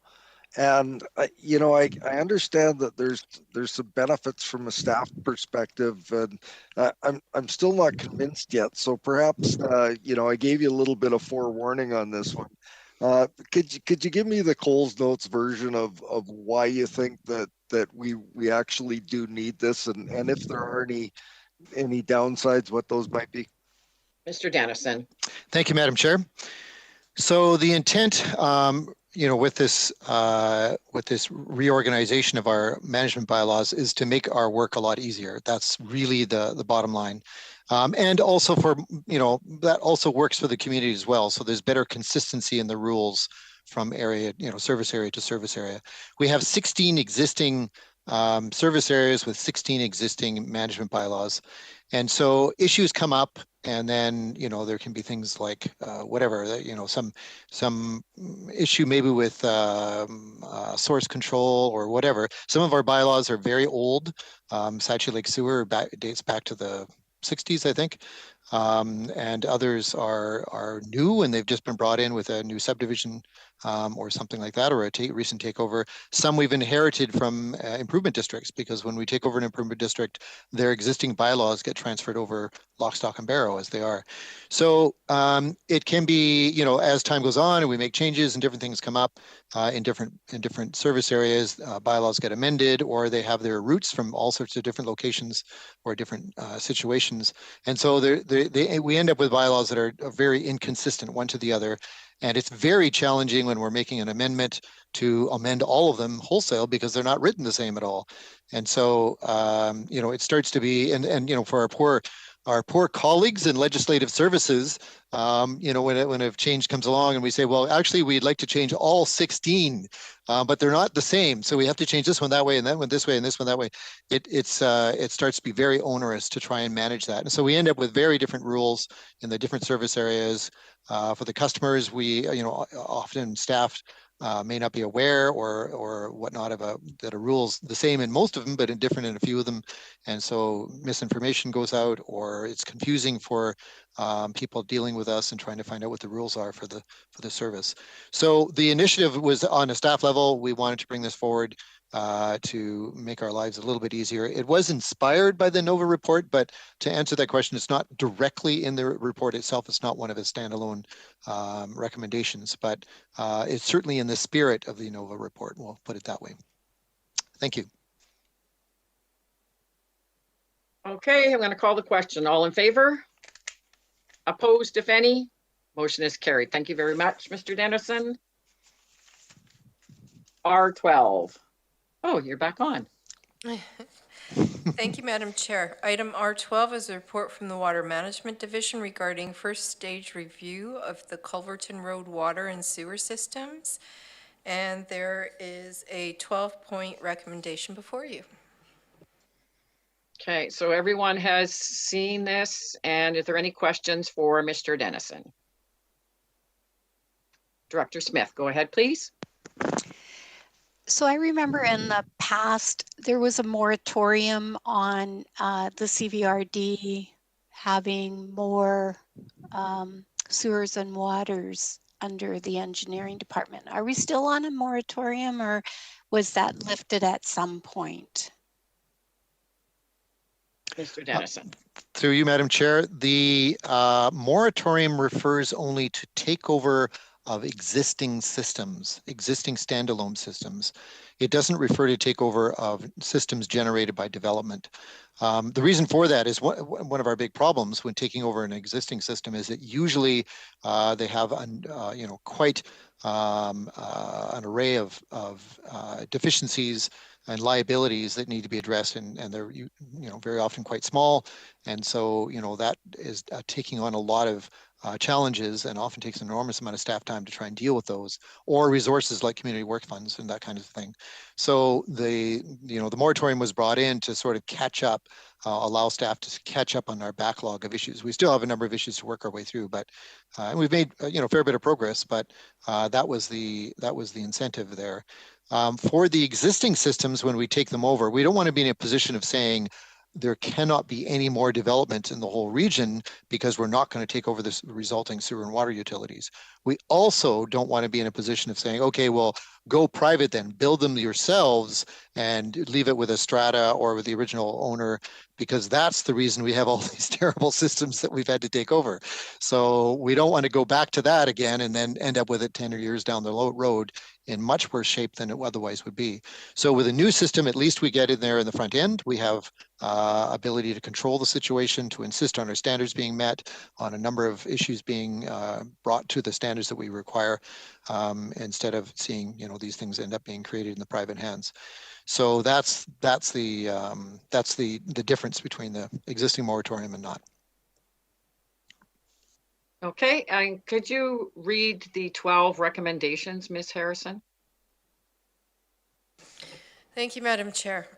The recommendation before you is that it be recommended to the board that the transfer of water and sanitary sewer systems for the proposed 50-lot strata subdivision described as Lot 1, Section 8, Range 6, Satlam District, Plan 12309, except those parts in Plans 22890, 23708, 25003, and 29157, as requested by the owner, be given first stage approval subject to the following conditions. Number 1, the preliminary concepts, detailed design, and installation must be approved by water management staff to ensure wastewater compliance with CVRD, provincial and federal design standards, and further, that the treatment system meet a Class B standard.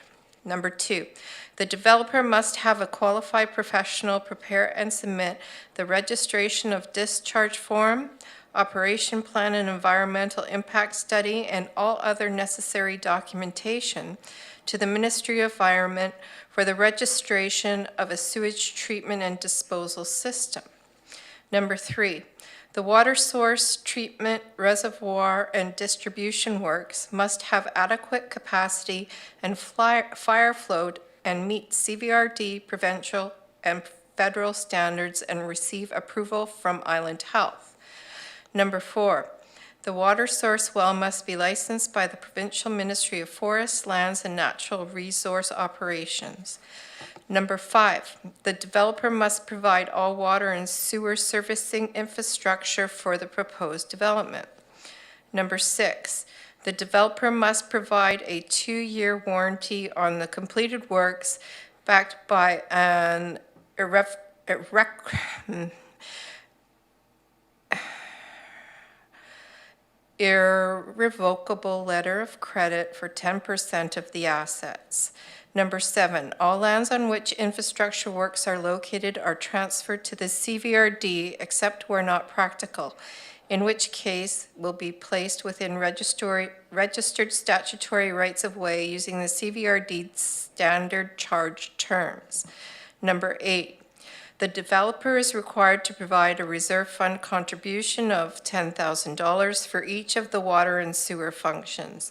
Number 9, the developer must pay all costs associated with monitoring and sampling requirements for the sewer system for the initial intensive monitoring period.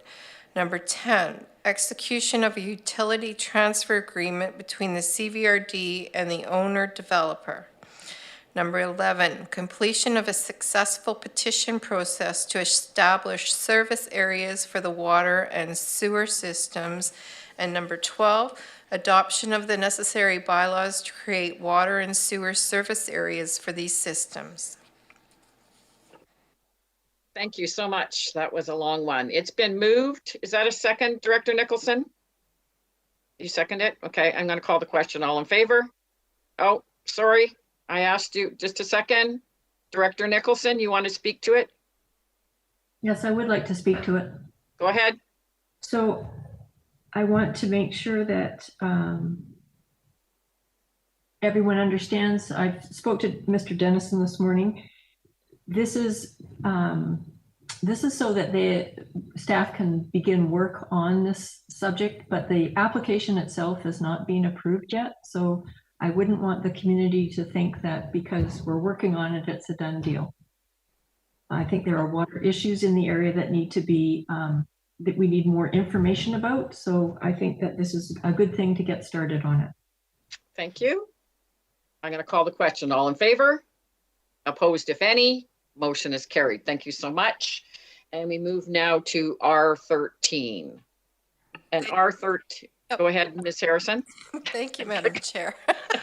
Item R13 is a verbal report from Director Yanni DiNardo regarding chairing of virtual public hearings. Thank you so much. I just wanted to, I realized that the Electoral Area Services Chair is responsible to be doing these during COVID, the electronic public hearings. And I never got in to get my training yet. We've had a few glitches. And then I came to the conclusion for efficiency and also saving money and staff time that Director Morrison at this time has been trained on the electronic public hearing. And that process it's very necessary and very important that we have it done properly through all the specifications that we need as local government. So I have a recommendation here that I'm hoping somebody can make, and that is for that it be recommended to the board that the electronic public hearings to be chaired by the chair of the Electoral Area Services Committee or their designate. It's been moved. Second. Any discussion on that? I'm going to call the question. All in favor? Opposed, if any? Motion is carried. Now, Ms. Harrison, oh, unfinished business. Sorry, I was moving right along. Go ahead. Thank you, Madam Chair.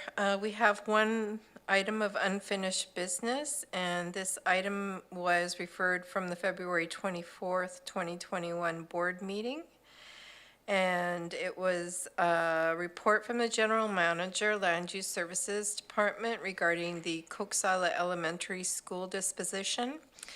It was discussed at the February 10th board meeting and referred back to staff, and then referred from the 24th, 2021 board meeting. There is a recommendation before you, but I understand that a new one has come forward. Thank you. It's Director Nicholson, do you have a new one, and would you like to read that? Because I did have a mover for the first one, so go ahead. Didn't have a seconder. I have it in front of me. It's very much like the first one. There's just a couple of words that have been taken out. I could read it if you'd like. Yes, please. That it be recommended to the board that school district number 79 be notified that the Cowichan Valley Regional District Board requests A, that the school district's existing lease with Vancouver Island University be extended until such time as the Cowichan Trade Center moves to another location. B, that the school district not proceed with disposition of the Coxsila School property until such time as the Cowichan Valley Regional District has been able to complete a local area plan for the Coxsila Business Park and surrounding community. C, that prior to disposition, legal public access through the existing Coxsila school site be established by way of public road dedication or by grant of a statutory right-of-way in favor of the Ministry of Transportation and Infrastructure and the CVRD. And D, that if the school district proceeds with disposition of the Cook Isla School property, that disposition be limited to a lease to a public agency or local community group, which will not preclude future use of the site by a government agency.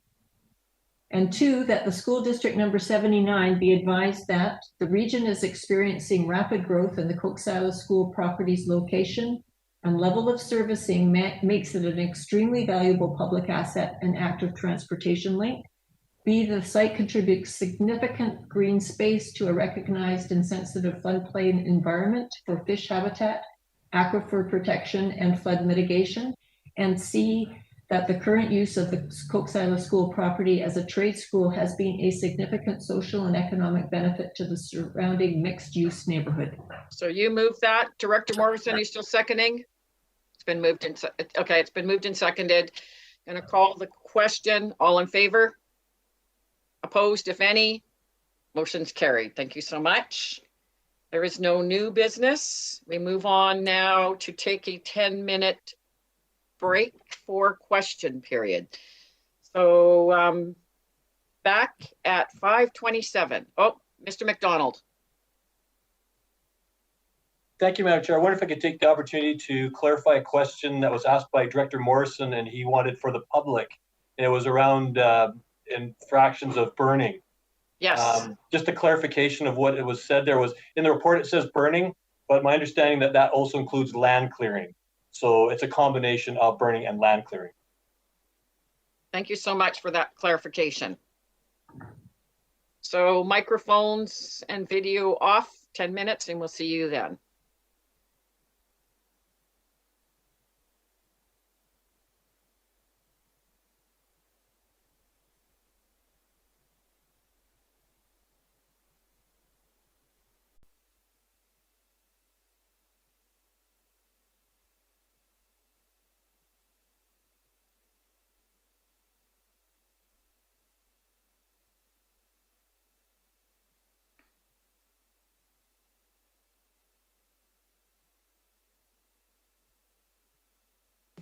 Excuse me, Madam Chair, we are live. Thank you so much and welcome back. We're now in question period. I would like to say that there has been a few times when our long meetings and question period, I was not able to respond, and I apologize for that because I may not have all of your answers because I realized that even last time they said, do not say you do not know. I may not have all the answers, but I can direct them and I can get back to you. So I hope that's helpful. And I'm not sure if it's Ms. Kaufman first. That is correct, Madam Chair. Welcome, Susan. Good afternoon, Madam Chair. I'll make this brief because I know you've had a long day. Madam Chair, during the discussion today around R8, the soil deposit, we heard that the CVRD must respect and enforce the current bylaws.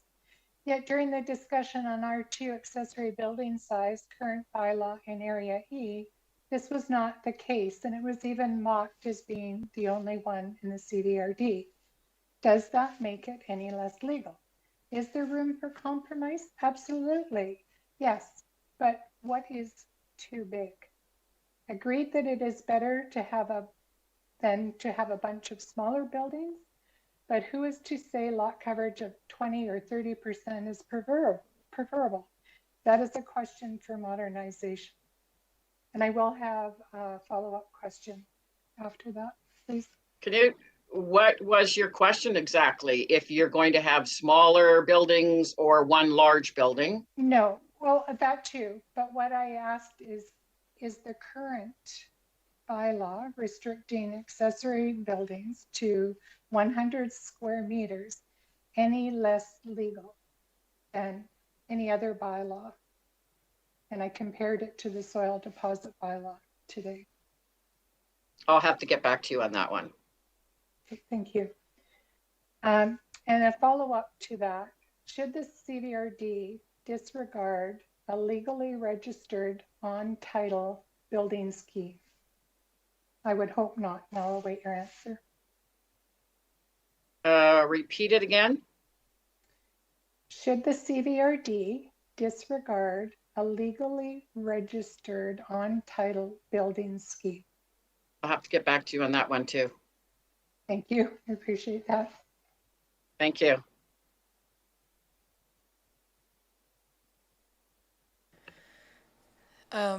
Thank you, Madam Chair. And the written submission that I have is from Mr. Bernard Yearlink, and it reads, Dear Chair, why did staff and the CVRD consultant ignore the McCary geotechnical consultant comment on page 83, section 6.2, that explicitly states the final slope angle should be no steeper than 2H to 1V and find acceptable a final slope angle of 1H to 5V for the East Fill site. Bernard Yearlink. I'll have to get back to Bernard on that one too.